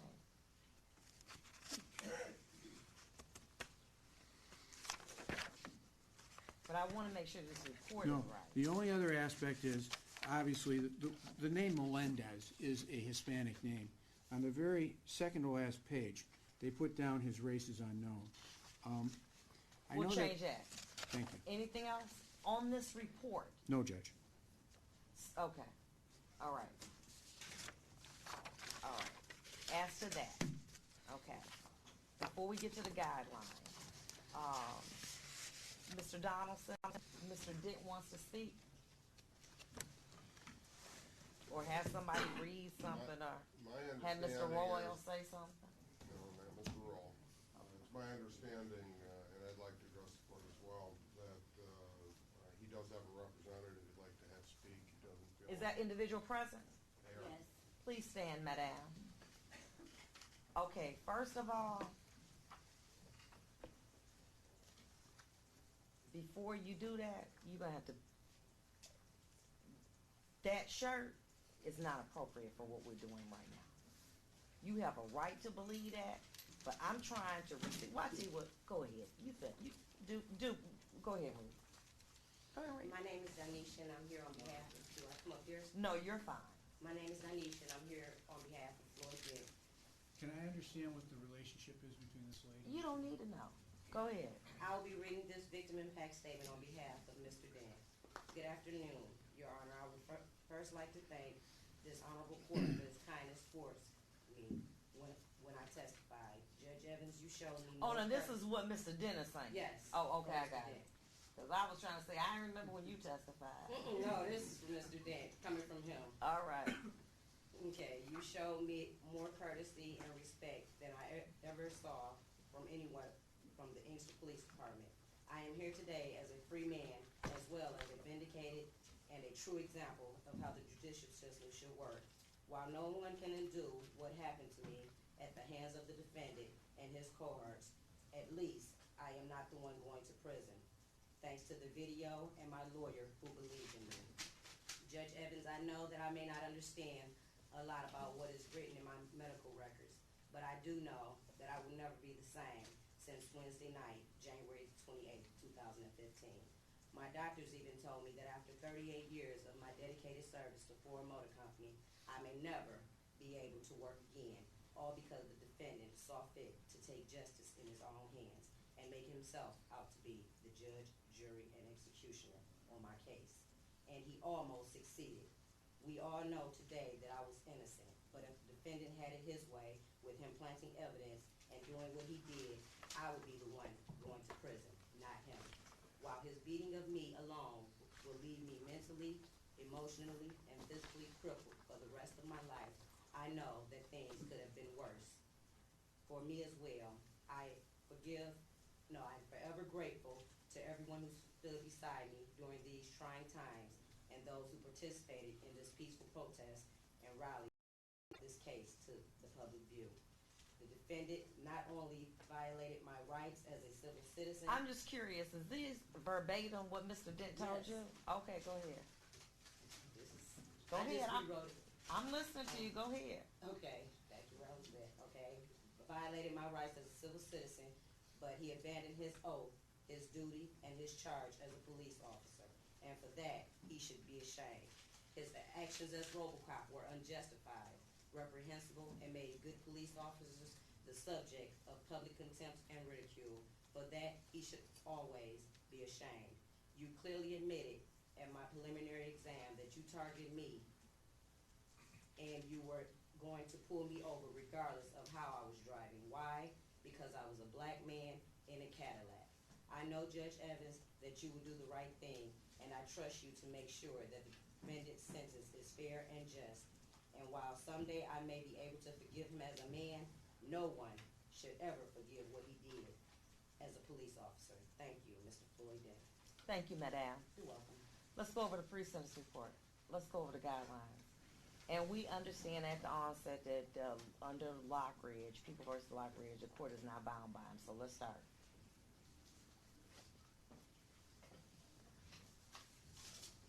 All right, Judge. I think that we agree on the PRV for Mr. Melendez, and that is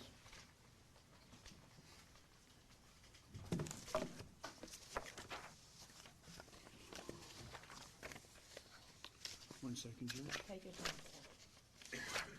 That is that his PRVs are 10 points because of the fact that there was 2 convictions in this case. The offense variables, we looked at several key ones. OV3, I think there is an agreement that the physical injury to the victim should be scored at 25. As it relates to psychological injury to the victim, Judge, it's a technical argument, and that is this. You reviewed the medical records in preparation for trial. Those medical records, some were provided, some were not. The psych records were not. There were prior psychological treatments that Mr. Dent had received prior to the incident in this case. Well, what's that got to do with anything? Well, what is there truly a psychological injury to Mr. Dent? Am I not handcuffed by not having all of his psychological records? No, you are not. Well, It would only be relevant as to what occurred here. But you can make your I argument. disagree, for the and rest. so I'm sorry. I want, I obviously would like to score the psychological injury as 0. And the The court is gonna people leave and it at probation. 10. I'm going to leave it at 10. Go ahead. As it relates to aggravated physical abuse, the people's scoring of OV7 is 50, probation is 50, and the score by the defense is 0. Why do I say it? I'm listening. All right. Assault with intent to do great bodily harm is what the offense is.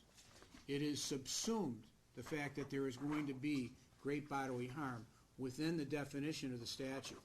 The guidelines, But the issue is, in the scoring, is how that great bodily harm occurs. and is it cruelty beyond the usual brutality of the crime? Judge, I could break someone's leg. I could push them once and they could fall over on their head and crack their skull and have a significant brain injury. That would still be subsumed within the definition of the crime. What we're talking about and what the cases are looking at is what is it that is excessive in this case? This is a series of events done within 10 seconds, 16 hits to the head, and Mr. Dent continued to struggle. After that, and Mr. Melendez is not charged with that, Somebody else decided that they would escalate the use of force. He hasn't been charged in this case. And that is by tasering him 3 times. So my position is that it is, obviously it's brutal. The nature of the offense is brutal. But is it excessive brutality that requires a finding of 50 points? We have only one way to go on this. It's either 50 points or 0 points. And I say that based on People versus Gwen and Hardy, which I've cited to the court, as well as People versus Wilson, Bell, and Vanderleek, which I've also cited to the court, that this is not the type of interpretation that requires 50 points as an enhancement. In Wilson, there was an attack occurring over several hours, where the victim was attacked by weapons. He was kicked, punched, slapped, and choked numerous times, resulting in the victim being confined to a wheelchair and needing assistance as it came. There is a case in Bell, voluntary manslaughter, which the victim was struck at least 5 times with a metal baseball bat, neither one of which was upheld in terms of having a 50-point enhancement. Vanderleek, which is unpublished, seems to be pretty close to this case, and that is a first-degree child abuse case, where the victim suffered bruises around her eyes and under her chin, on her lower back, on her legs or arm, and suffered a broken femur. Let's go back. Okay. So the case with the baseball bat? Yes. What is that? That case? That is People versus Bell. That's referred to as number 18. I have that. Okay.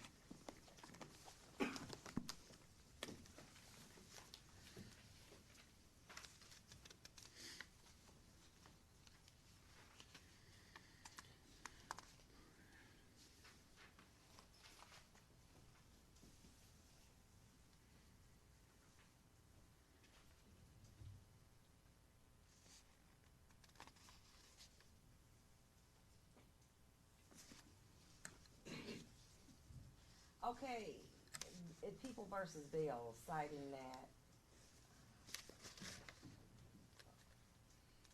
I don't have a cite for it, but anyway, lowercase number 05017-200, OV7, MCL 777.37 allows for the scoring of 50 points if a victim was treated with sadism, torture, or excessive brutality. This trial court scored 50 points under OV7 based on its determination the defendant's conduct was designed to substantially increase the fear and anxiety that Furman suffered during this offense. We question whether the facts supported this conclusion. However, a score of 50 points under OV7 would nonetheless be appropriate because the defendant engaged in excessive brutality. The evidence shows the defendant struck Furman at least 5 times with a metal bat. Furman further testified that there was a large tear of skin to his left ear, bleeding to the scalp, damage to the surface of his brain area, and his left shoulder and upper back were bruised, and he was bleeding under the surface of his skin. So you said that to say what? 50 Well, points should Judge, apply. that's 5 times with a baseball bat. There was no weapon used here. Okay. There were 16 blows to the head And Judge, while he was on the ground. struggling. Okay. Struggling. Well, if you want to say struggling, there were 16 blows to the head. So, how do you not feel that there's excessive brutality when there were 16 blows? 16 with a blows fist? within 10 seconds. He I stopped. don't care if it's within 5 seconds. It's Judge, 16 blows. He stopped. And even then, after that, Mr. Dent continued to struggle. It was not excessive brutality. In fact, the amount of force that was used to restrain him was escalated. Nobody charged the guy with a taser. All right. All right? And there's another issue. I'm listening. Subdural hematoma was initially thought to have been what it was that Mr. Dent might have been suffering from. At Garden City Hospital, I want to make this clear because I think the court misinterpreted it. At Garden City Hospital, they took him up to critical care because they thought he might have had it. And it was at that time that Mr. Dent admitted to Dr. Aziz that he used cocaine that night. So what that got to do with Here's- with the bleeding? Here's my point. That was ruled out. Once they did the CAT scan and reviewed it, they determined there was no subarachnoid hemorrhage. And the only bleeding that was there was associated with his eye orbit injury. And that was confirmed before he left. And the only reason why he was in the hospital for 3 days was because they wanted to rule it out, and they did, which was confirmed when he went to Henry Ford. The nature of the injuries, the duration of the event in which it occurred, the fact that you have a police officer who has authority to strike people under certain circumstances, all go into the question of excessive brutality. Respond. I think that counsel misapprehends the state of the law as it relates to assault with intent to do great bodily harm. You could have no injury and be convicted of assault with intent to do great bodily harm. I shoot at somebody and I miss, and the jury concludes I meant to mess them up real bad. So the extent of the injury is not part and parcel of the assault with intent to do great bodily harm. Secondly, my argument's pretty simple. Somewhere between below 1 and below 16, that was too much. And it was intended both, as the court read, to increase the anxiety that Mr. Dent felt under the torture and sadism component, and it was excessively brutal. It was both. And I'd submit to you that somewhere between 1 and 16, that was too much, and it was intended to I'm gonna victimize score for Mr. Dent. 50 points. I do believe that the use of force was excessive in this particular matter, and I'm gonna leave it at that, 50 points. Your objection's noted. Judge, No. I did not point out to you in the Bell case that the person died. Oh, okay. I saw that too. Because the next line said the medical examiner said. Okay, now what else? Mr. Thomas? I'm fine.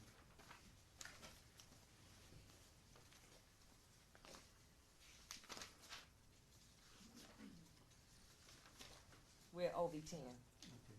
We agree on OV 10, Judge. Exploitation of a vulnerable victim, we agree.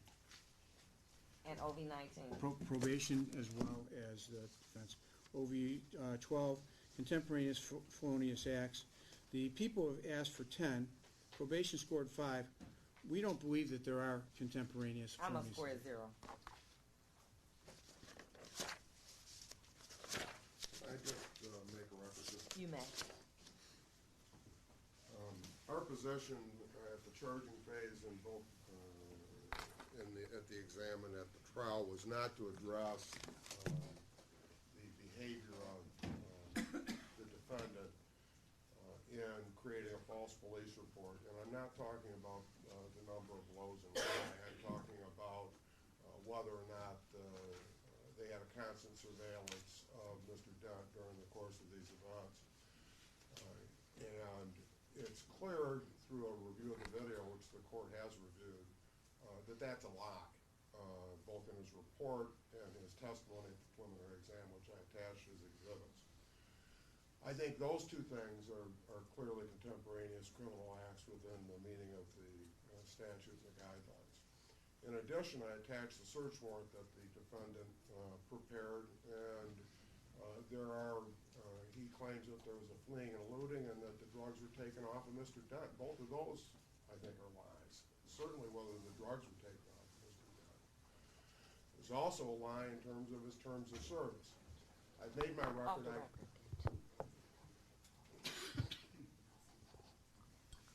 Go ahead. I've made my record. I accept the court's ruling, but I wanted my position to be clear for the record. Very good, okay.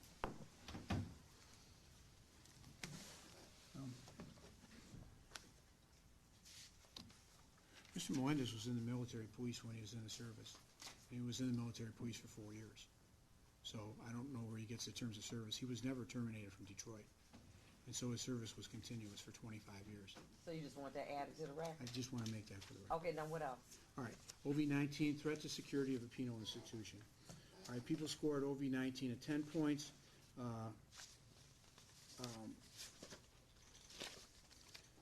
It's scored, and the probation score is at 15.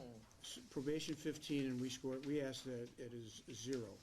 We don't believe that the security of a penal institution was in any way interfered with. I think it requires force or the use of force in order to threaten the security of a penal institution or the court, or interference with the administration of justice. And so, we believe that was inappropriately scored, and we have provided you with a series of reports relating to Mr. Dent. The people take the position that Mr. Dent did not have drugs on him that night. You have in your possession 2 reports that indicate that he was involved in either drug use or possession of paraphernalia at different times in his life. What does that have to do with now? Judge, Because it's the back in the same day, way. he had some papers. Does that mean that he smoked weed now? A lot of people be charged for that. Yeah, but a lot of people didn't get found with cocaine in their urine by the hospital either. Counsel, and we also had testimony that there was not a additional test that was done to confirm that. Well, you don't need an additional test, Well, go Judge. ahead. When you violate somebody's probation, do you ask for an additional test? When you send them to jail or prison, do you ask for an additional test? Come on. Okay, so you wanted at 0. What's your position? My position is this whole case is about obstructing justice and the administration of justice and lying to bolster a case even if it existed on Mr. Dent. I think that's what this case is all about. And he obstructed the orderly administration of that justice. I'm going to score it at 10 points. So what does that take us to?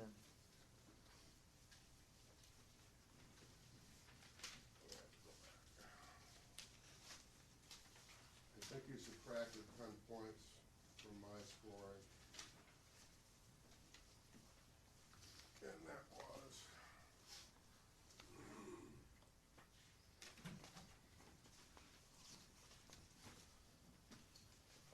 105. Yes. I just want to make sure I'm accurate there. Yes, you did not give me OV 12. You scored it at 0, and I had scored it at 10. So at 105, what is that? Same grid, same place in the grid.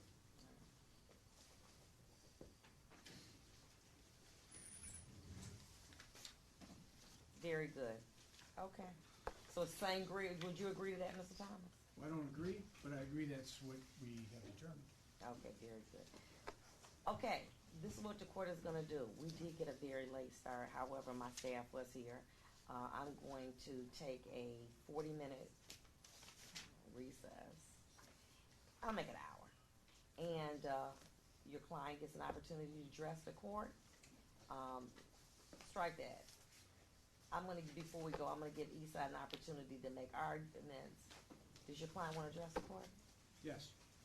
We'll let him address the court, and I'm going to do what I'm going to sentence him to afterwards. But I'm going to let you go ahead and address the court as to what the court. Do you want to do it now or just wait?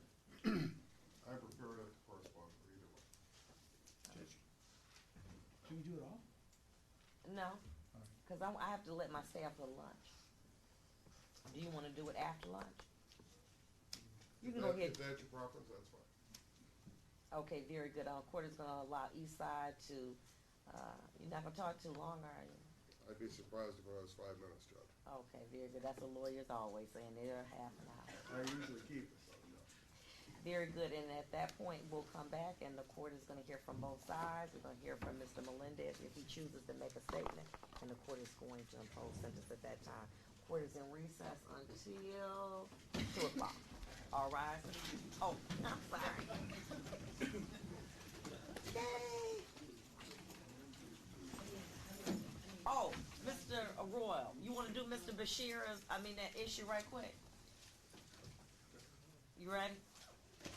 My issue? Yeah, about, It's been resolved. uh, Got it? And by the way, it was your new clerk that did it. oh, okay. So, and All right, using your very power. good.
Huh? You feeding those guys bird seed back there? I don't know. No fist bumping in my courtroom, you hear that? I saw you and Mr. It's a basketball. Oh, it's a basketball thing? We were off the record. Mr. Donaldson, you bringing out all the big guns now, huh? My ex-prosecutor? Soften me up. I don't think that's possible. I'm ready. Back on the record. Appearances for the record. Robert Donaldson, appearing on behalf of the people. And John Donaldson on behalf of the people. James Thompson on behalf of Mr. Melendez. Mr. Melendez.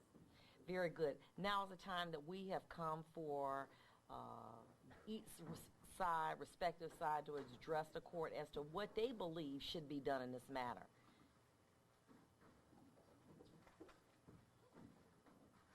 No, I don't envy your position. I don't. Would you like to exchange positions? Chucks? Oh, go ahead. You're presented with a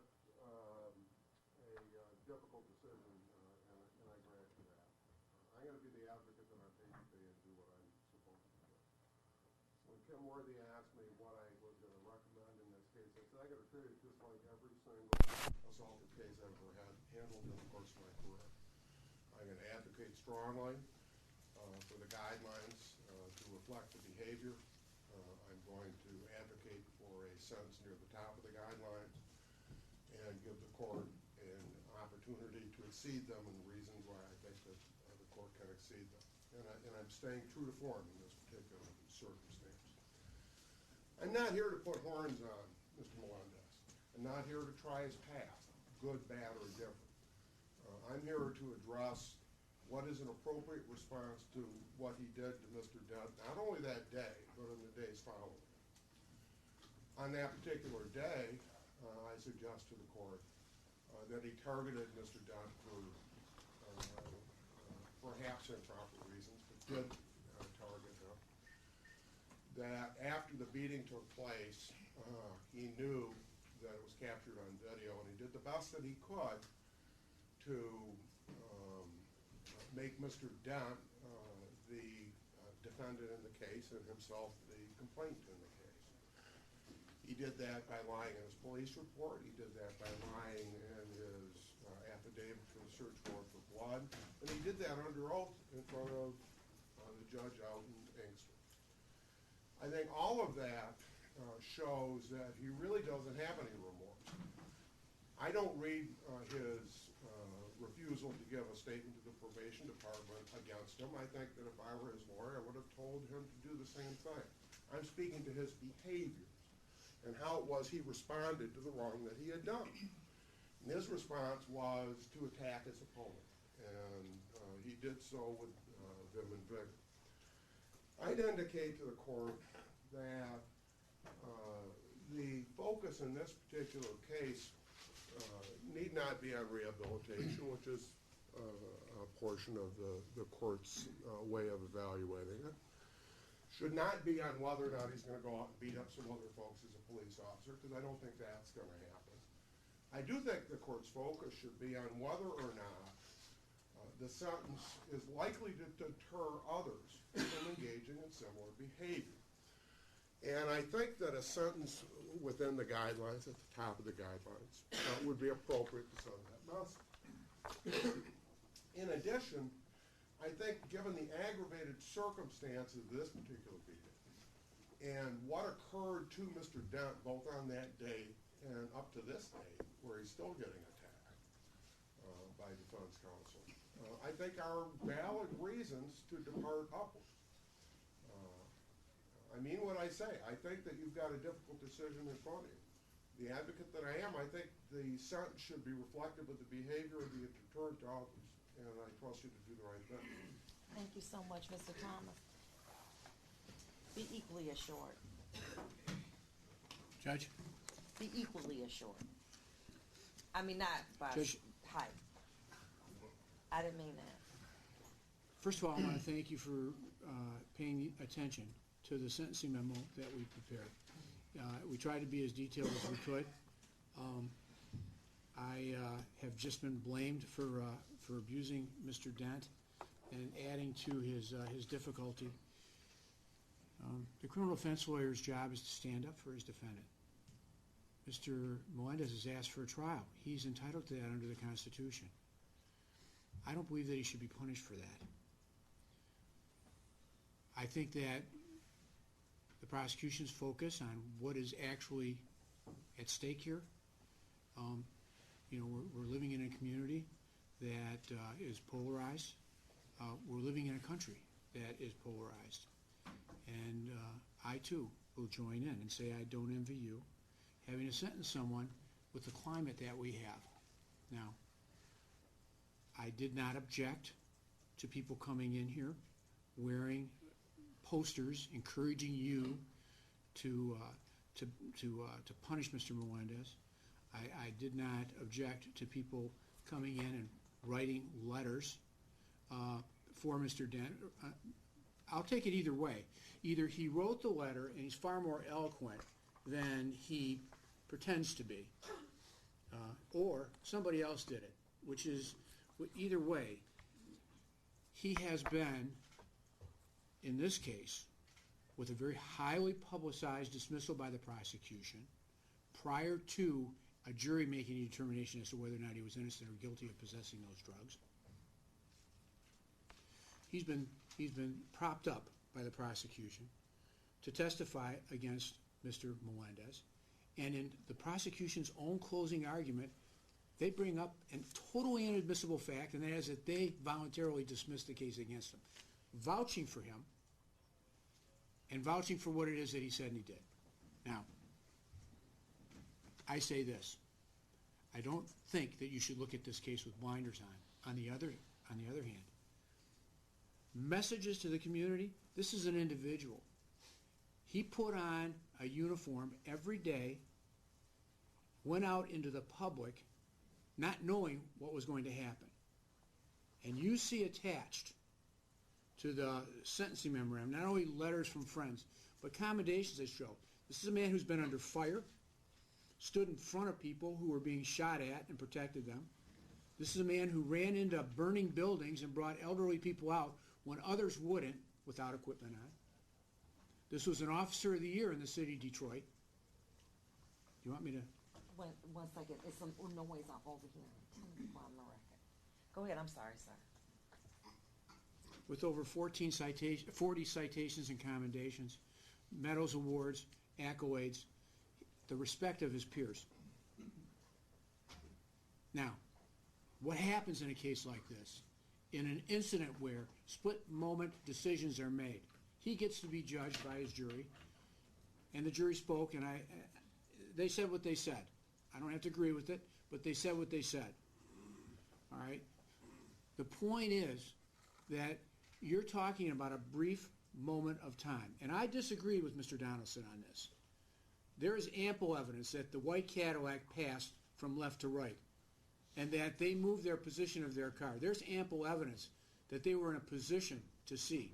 And despite the attack on Mr. Zielinski because he's a racist, there's nothing about Mr. Melendez being a racist. And Zielinski said that he had the ability to observe, which was consistent with his report. And if you take a look at Mr. Melendez's own report, it chronicles step by step what it is that happened there. The jury said too much for the number of hits. We got to live with that. But they made no finding regarding the other issues that he's raised that he wants to lay at Mr. Melendez's feet. The planting of the cocaine, the fact that there was somehow some mistake made when he had a dirty urine. You know, this is a man who has a history of drug paraphernalia and use of drugs. And he was using that night. And to say otherwise would be reading into facts that the jury didn't find. Now, as a father, stepfather, a husband, his wife's here in court. You read the letters. You know that she has difficulty. As a police officer, this is a family that has struggled as a result of their devotion and their service to their city. She was thrown from a police car in a chase and has a head injury. And because of that, she has reasoning and judgment issues which you've seen, which she's apologized for, and she's here And to say I that. accept it, too. Thank you. All right? She's come to depend on Bill. All right? I've been with him. I've struggled through this with him. I have to say that as a client, I couldn't have a better one. And it was my privilege to represent him. Now, you have a judgment that you have to make. And it looks like the guidelines are 29 to 57. And I don't know whether Mr. Donaldson is going to be persuasive, but you have the ability under Lockridge, and there's another case called Steinhaus, to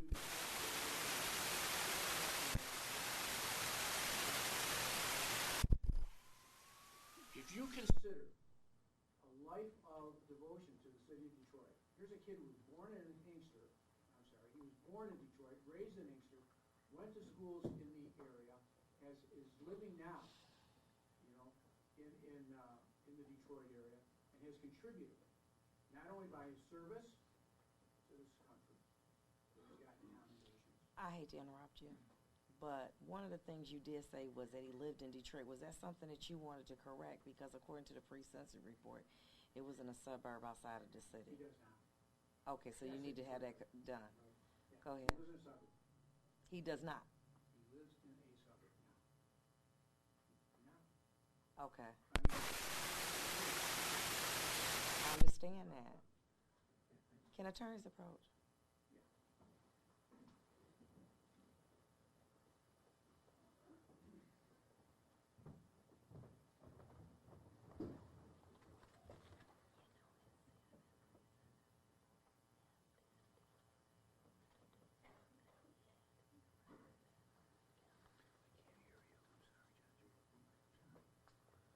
You said MDLC requires him to be a resident of Wayne County to do what you want to do.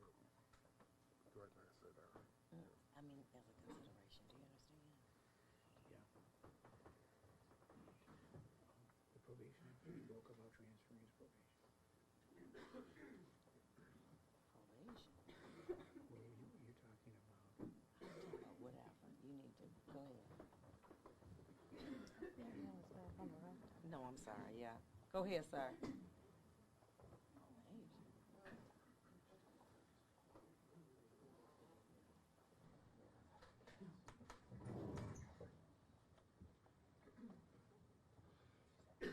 So I was talking about Lockridge and Stanhouse and the reasonableness of what it is that I'm going to ask you to do.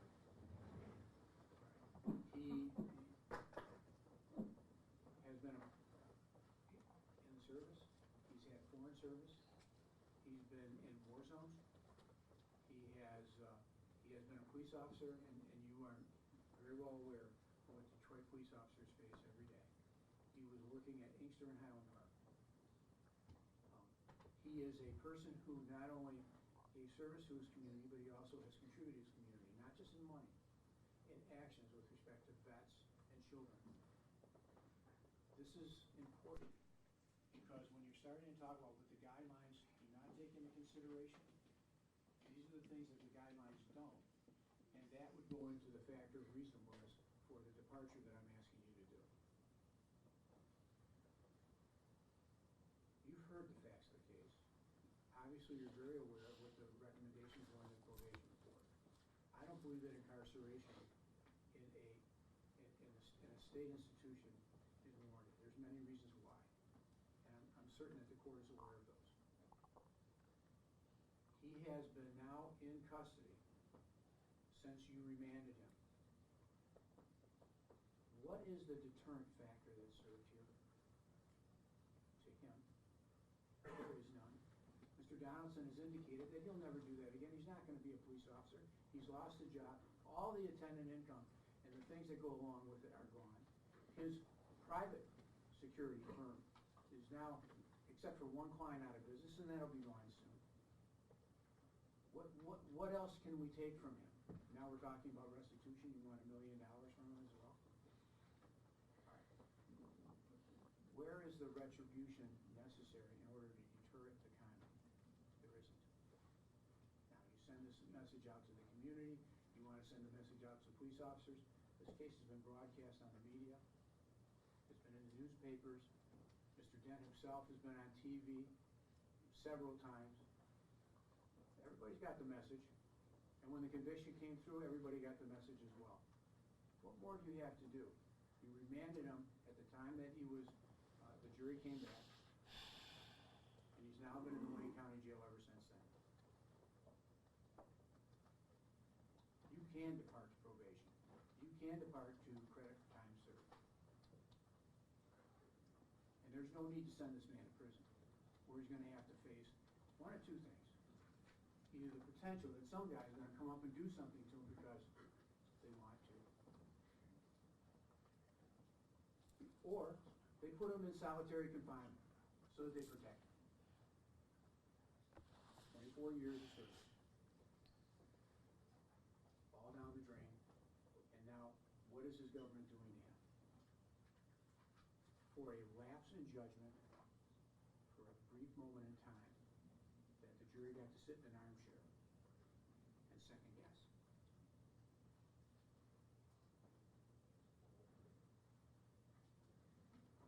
You have the power to do it. You have the strength to do it, but I don't know if you have the will, and so I'll sit down. Does your client want to address the court? Yes, sir.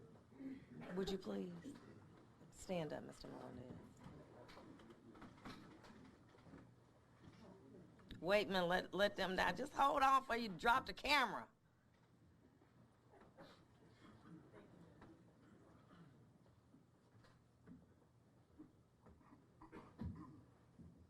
Judge, would you like me to sit? Yeah. You know, I forgot to tell you about that one letter from his neighbor. I know you read them all, but that one knocked me out. That's the kind of man Bill Melendez is. Mr. Melendez. Your Honor and members of this court, I have spent the majority of my life in service. Service to my country as an honorably discharged veteran of the U.S. Army. Service to my community as a police officer in the cities of Detroit, Inkster, and Highland Park. Like many who proactively patrol the streets in cities with high crime, violence, low income, and poverty, emotionally it becomes a part of you. I have witnessed such senseless acts of violence from people towards each other and their family, and in many cases children.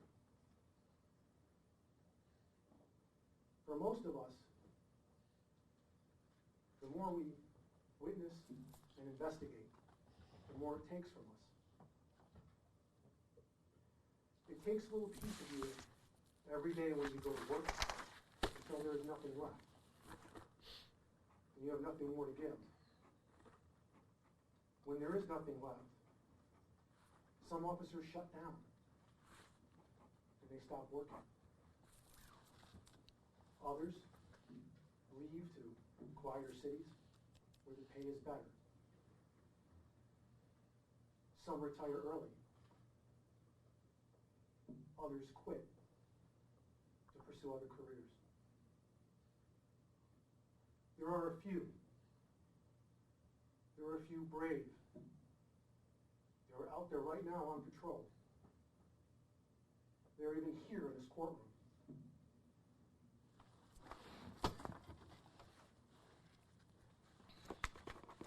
They have the perseverance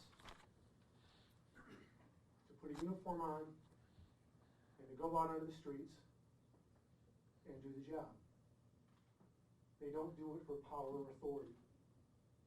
They do it for hope.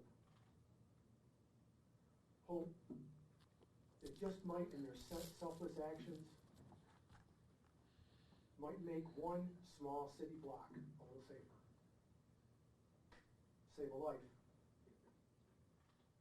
Or help someone make the right decision towards their future.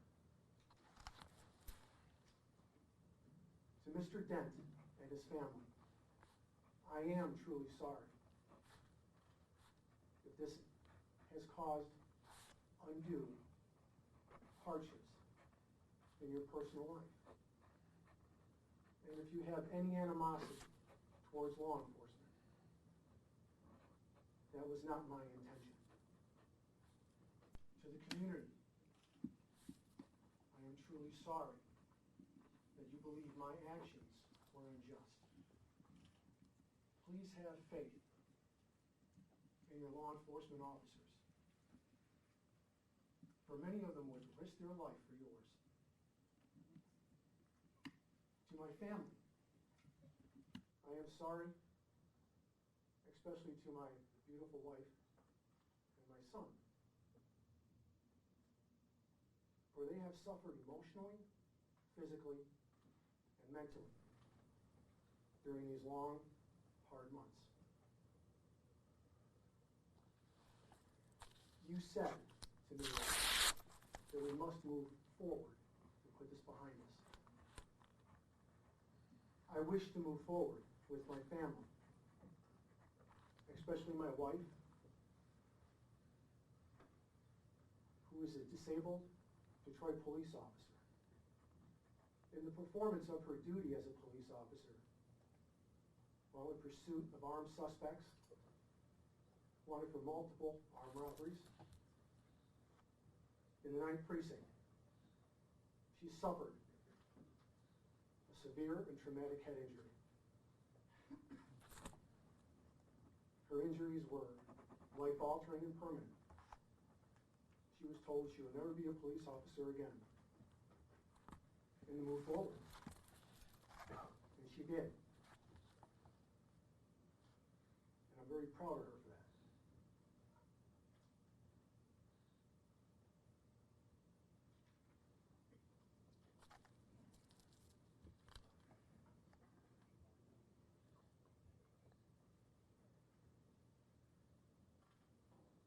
I wish to continue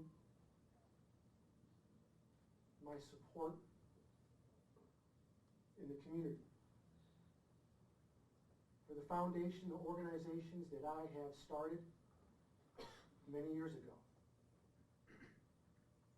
The support of families of those officers that have fallen in the line of duty, to the Wounded and Disabled Veterans Association, and to the Tyler Diaz Foundation, which encourages research, education, and awareness for children who suffer from extreme autism.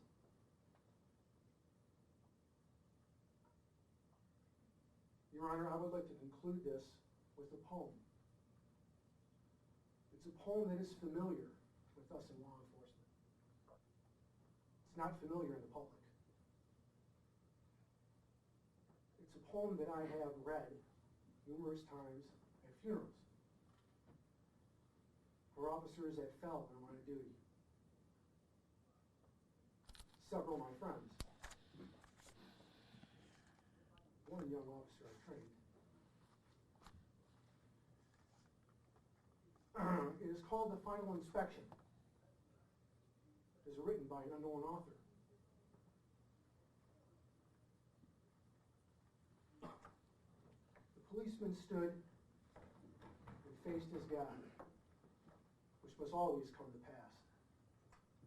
He hoped his shoes were shining just as brightly as his brass. Step forward now, policeman. How shall I deal with you? Have you always turned the other cheek? To my church have you been true? The policeman squared his shoulders and said, no, Lord, I guess I ain't. Because those of us that carry badges can't always be a saint. I had to work most Sundays, and at times my talk was tough.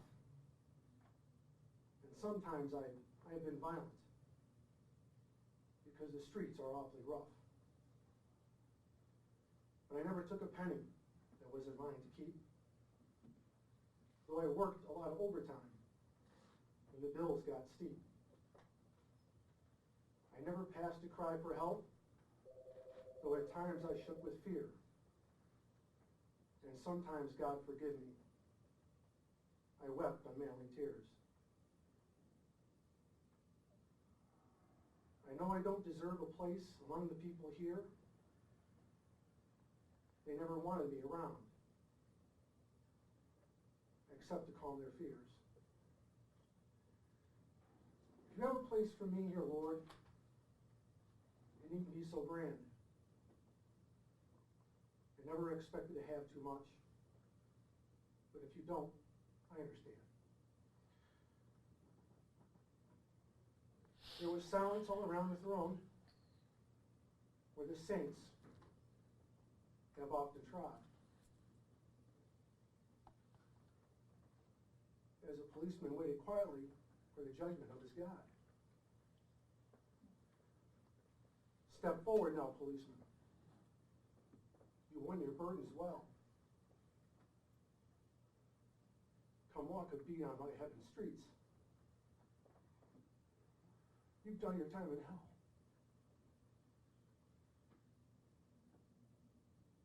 Your Honor, thank you. I submit to your judgment. Thank you so much.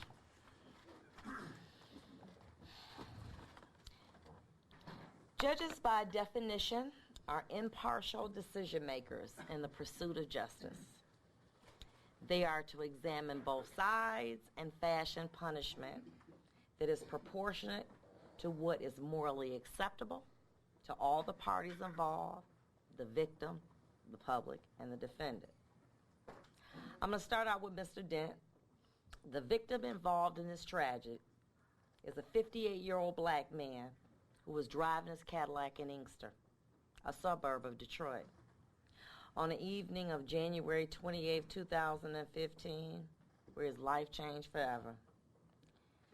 He was stopped by the defendant, a then Inkster police officer, and his partner, Officer Zelenowski. Mr. Dent was stopped for a minor traffic offense and ordered out of his vehicle. With his hands extended out of his driver's window, he was grabbed out, thrown to the ground, and struck 16 times in the head by the defendant. In his attempt to arrest him, he was thrown onto a window shield of a patrol car, bleeding profusely from a head injury. The responding police officers arrived as the defendant is wrestling the defendant to the ground. Mr. Dent was struck, kicked, and tased while on the ground by what appeared to be a group of angry, anxious police officers that celebrated after the defendant was beaten and cuffed. The video in the car shows the police officers fist bumping as a celebratory act of bravery by the defendant and his cohorts. But the one image that struck out to the court was looking at Mr. Dent in his cell, shaking his head.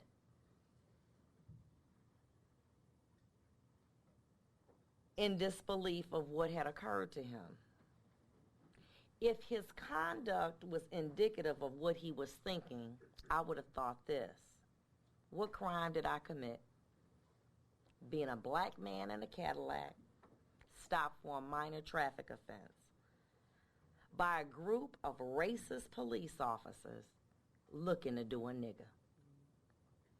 As Police Officer John Zelenowski, auxiliary police officer, testified in court too, in his response to a text, was quoted as saying, "At least give me the satisfaction of knowing that you're out there beating up niggas right now.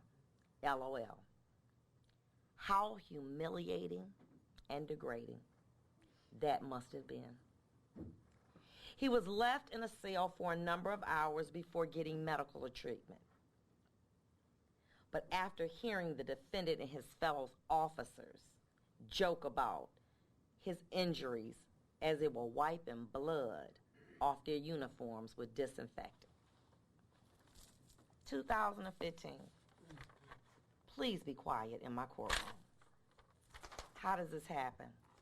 I'm going to tell you how it happened.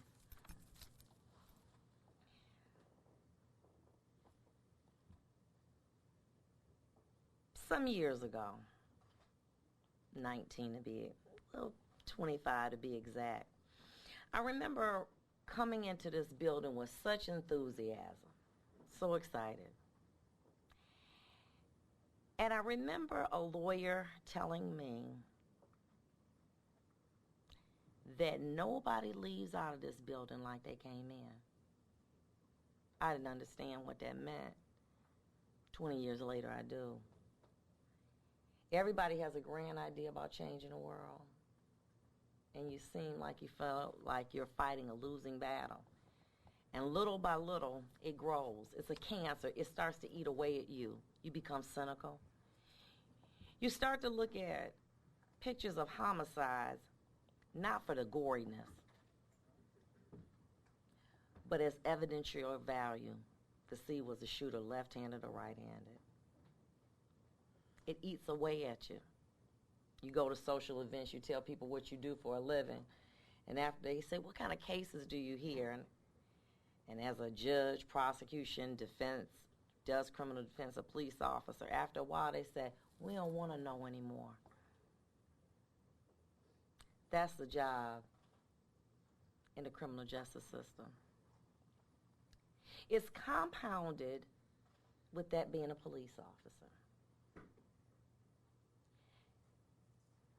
There's a culture among police officers.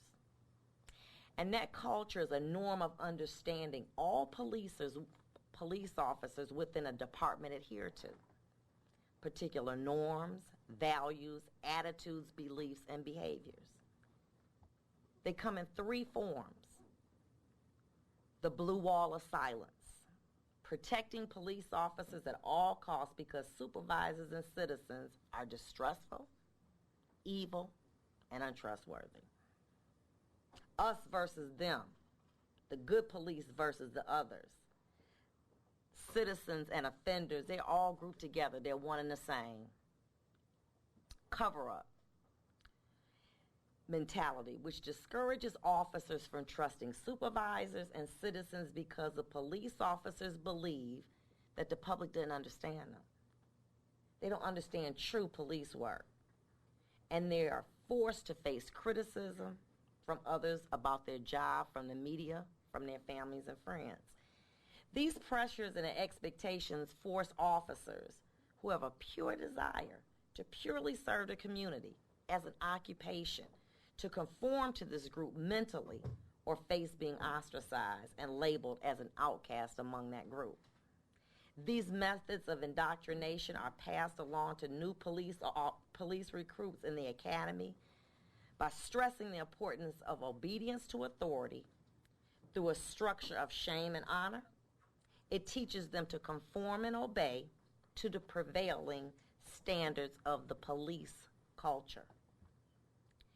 Field training, the recruit gets a reality check of what it's like to be out in the city. They then begin to shy away from what they've learned in the academy, and automatically they become a prototype of really who trains them. It's horrible, and it's worse than when cities that lack resources to properly train its new and existing officers with methods to combat this culture and adopt new ways to handle the stress of the job. One of the things the prosecutor says is that we want to deter others, police officers, from behavior like this.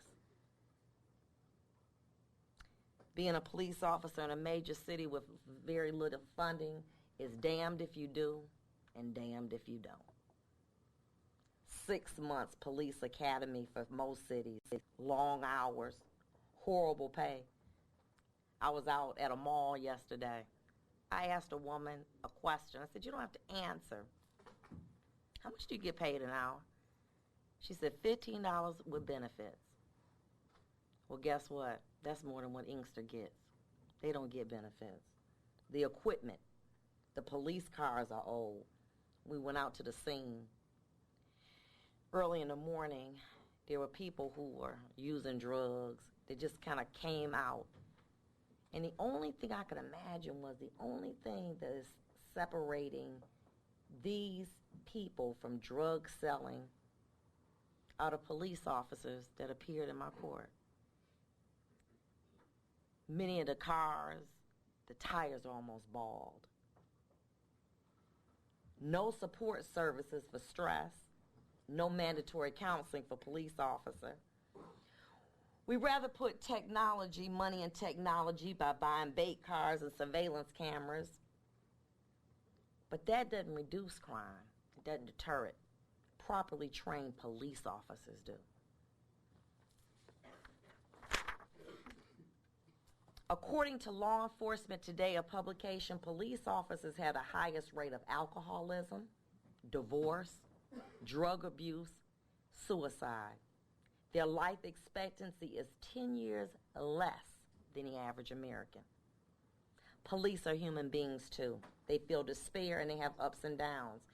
Their job is made worse because they see on a daily basis, more than any other occupation, the worst behavior that people can inflict on one another.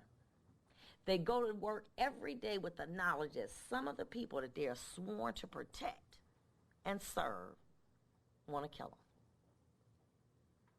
The media and their bosses scrutinize their every move, and they get paid worse than security guards at malls, whose the worst crime that can be committed is shoplifting.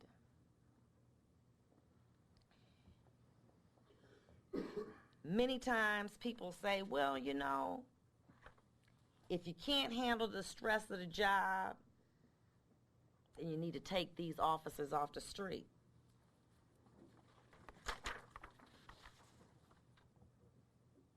But how do we as a community expect superior services from police officers who are making security guard salaries to receiving little compensation and struggling just to pay health care? Well, many have said when they accepted a job, they accepted everything that came along with it, and they could handle it or leave. In the great words of a man that I truly respect and honor, slaves had jobs too. Our society is reactionary, not preventative. We would rather save a few dollars to balance a budget than pay millions of dollars to reverse a tragedy that we could have prevented. I know that Mr. Dent would give back every dime of his $1 million settlement to go back to where he was in his life before January 28th. I wonder what would one half of that $1.4 million settlement awarded to Mr. Dent have done for the Inkster Police Department? Training officers that wanted to serve and not hiring officers that didn't belong. It's my belief that when we begin to value and properly compensate and train those that want to serve, then and only then will we as a community receive the type of services that we expect and demand from the defenders of our community, the police. It's amazing how poor cities like Flint can find millions of dollars to attempt to reverse a situation that $100 a day could and would have prevented. The legislators said we didn't know about Flint or we'd have intervened sooner. The government's responsibility is not solely to save money, but is to protect its citizenry by paying and training police officers better. My belief is simple. If we don't invest in our police officers, we're going to see more incidents like the one that I'm presiding over today. We'll pay now or we'll pay greater later. Mr. Melendez, the purpose of this long, protracted sentencing was to offer you the one thing that this court believed you didn't give Mr. Dent: fairness and due process. Being a police officer is a tremendous and very rewarding occupation. I believe it's a calling on your life to do justice in the community. On January 28, 2015, you did not fulfill your job. You performed Just Us, a game that began with a police stop. The purpose of it was to harass and degrade a motorist in Inkster. The man chosen for your game was Floyd Dent, a black man. The game went like this. Let's follow a car in a known drug area, and based on your years of training experience, you knew that the motorist would likely be a black person, no license, armed with a gun or drugs in a vehicle. Upon stopping Mr. Dent, you knew, and upon stopping Mr. Dent, who was dead wrong for driving with no license or license suspended, running stop signs, and weaving in and out of the back street, which the court saw in the video. You and your sidekick, auxiliary police officer Zelenowski, caught your prey. Upon being stopped, Mr. Dent put his hands out of the driver's window in plain view. Your partner and you pulled him out. When he didn't move fast enough for you, you refer to it as resisting. I call it bowing down to your command. You utilized your dirty, hairy tactics and used excessive force to arrest him. Your job was twofold: investigate the situation, be a positive example to Officer Zelenowski. When your posse arrived, they joined you in the takedown, kicking and tasing and ultimately throwing Mr. Dent into a windshield of a police car with a dash cam, which I refer to as the eye of justice. You were so into your bravado that you forgot the eye of justice was watching you and recording this disgusting beating, seeing Mr. Dent slammed into the window shield with blood running down his face. The dash cam that was designed to protect you ended up being what convicted you. Fist busting after taking him down as a sign of bravery was just another cowardly act caught by the eye of justice. You knew better. You were better trained than any of those officers out there. You were more experienced. Took me several days to read the letters that people sent talking about your character, about the man that you are, about how you went in Westland and helped to save 3 senior citizens from a burning building. 3 of those letters, I believe, were from African Americans, and 1 even professed to be like a mother. 1 or 2 things: either they're all racist or there's something redeeming about you that somehow in some way you forgot that night.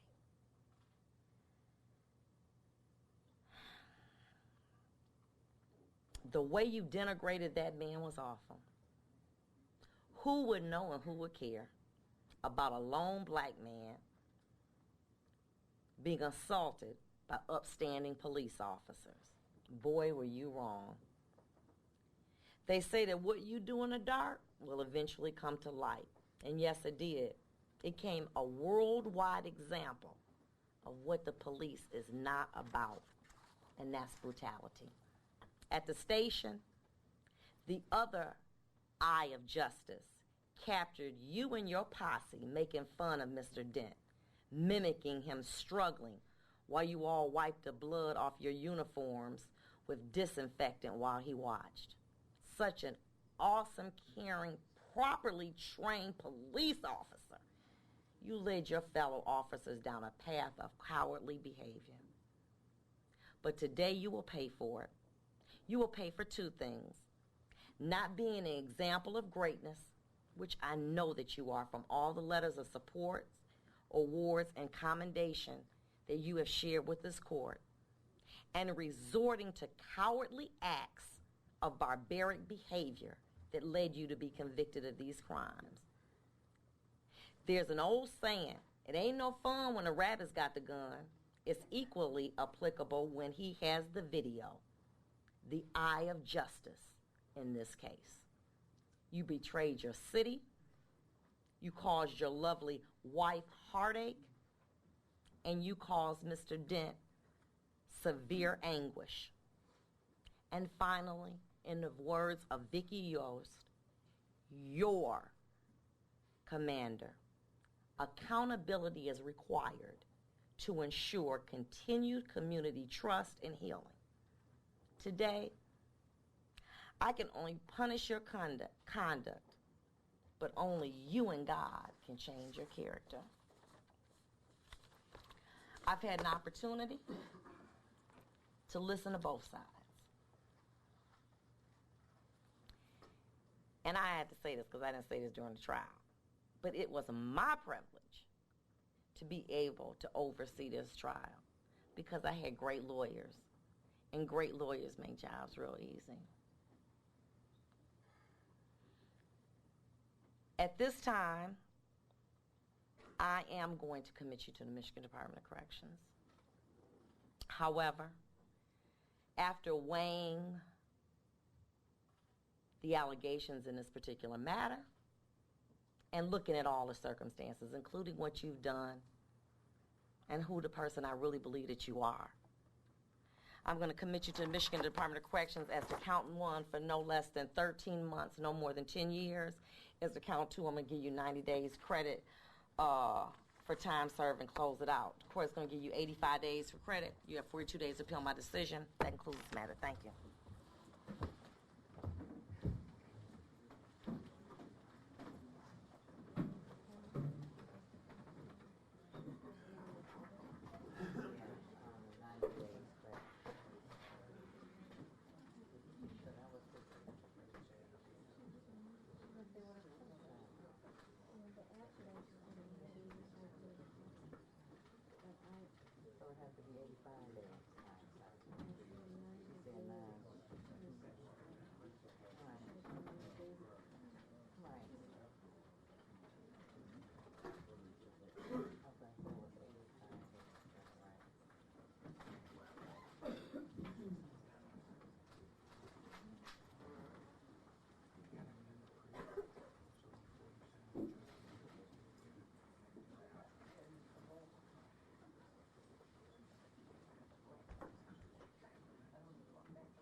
here.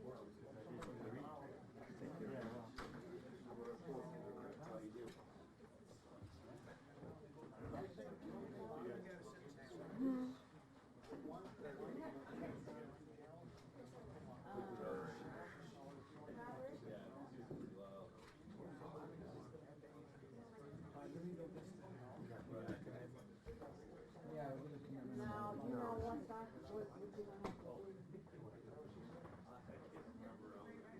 No.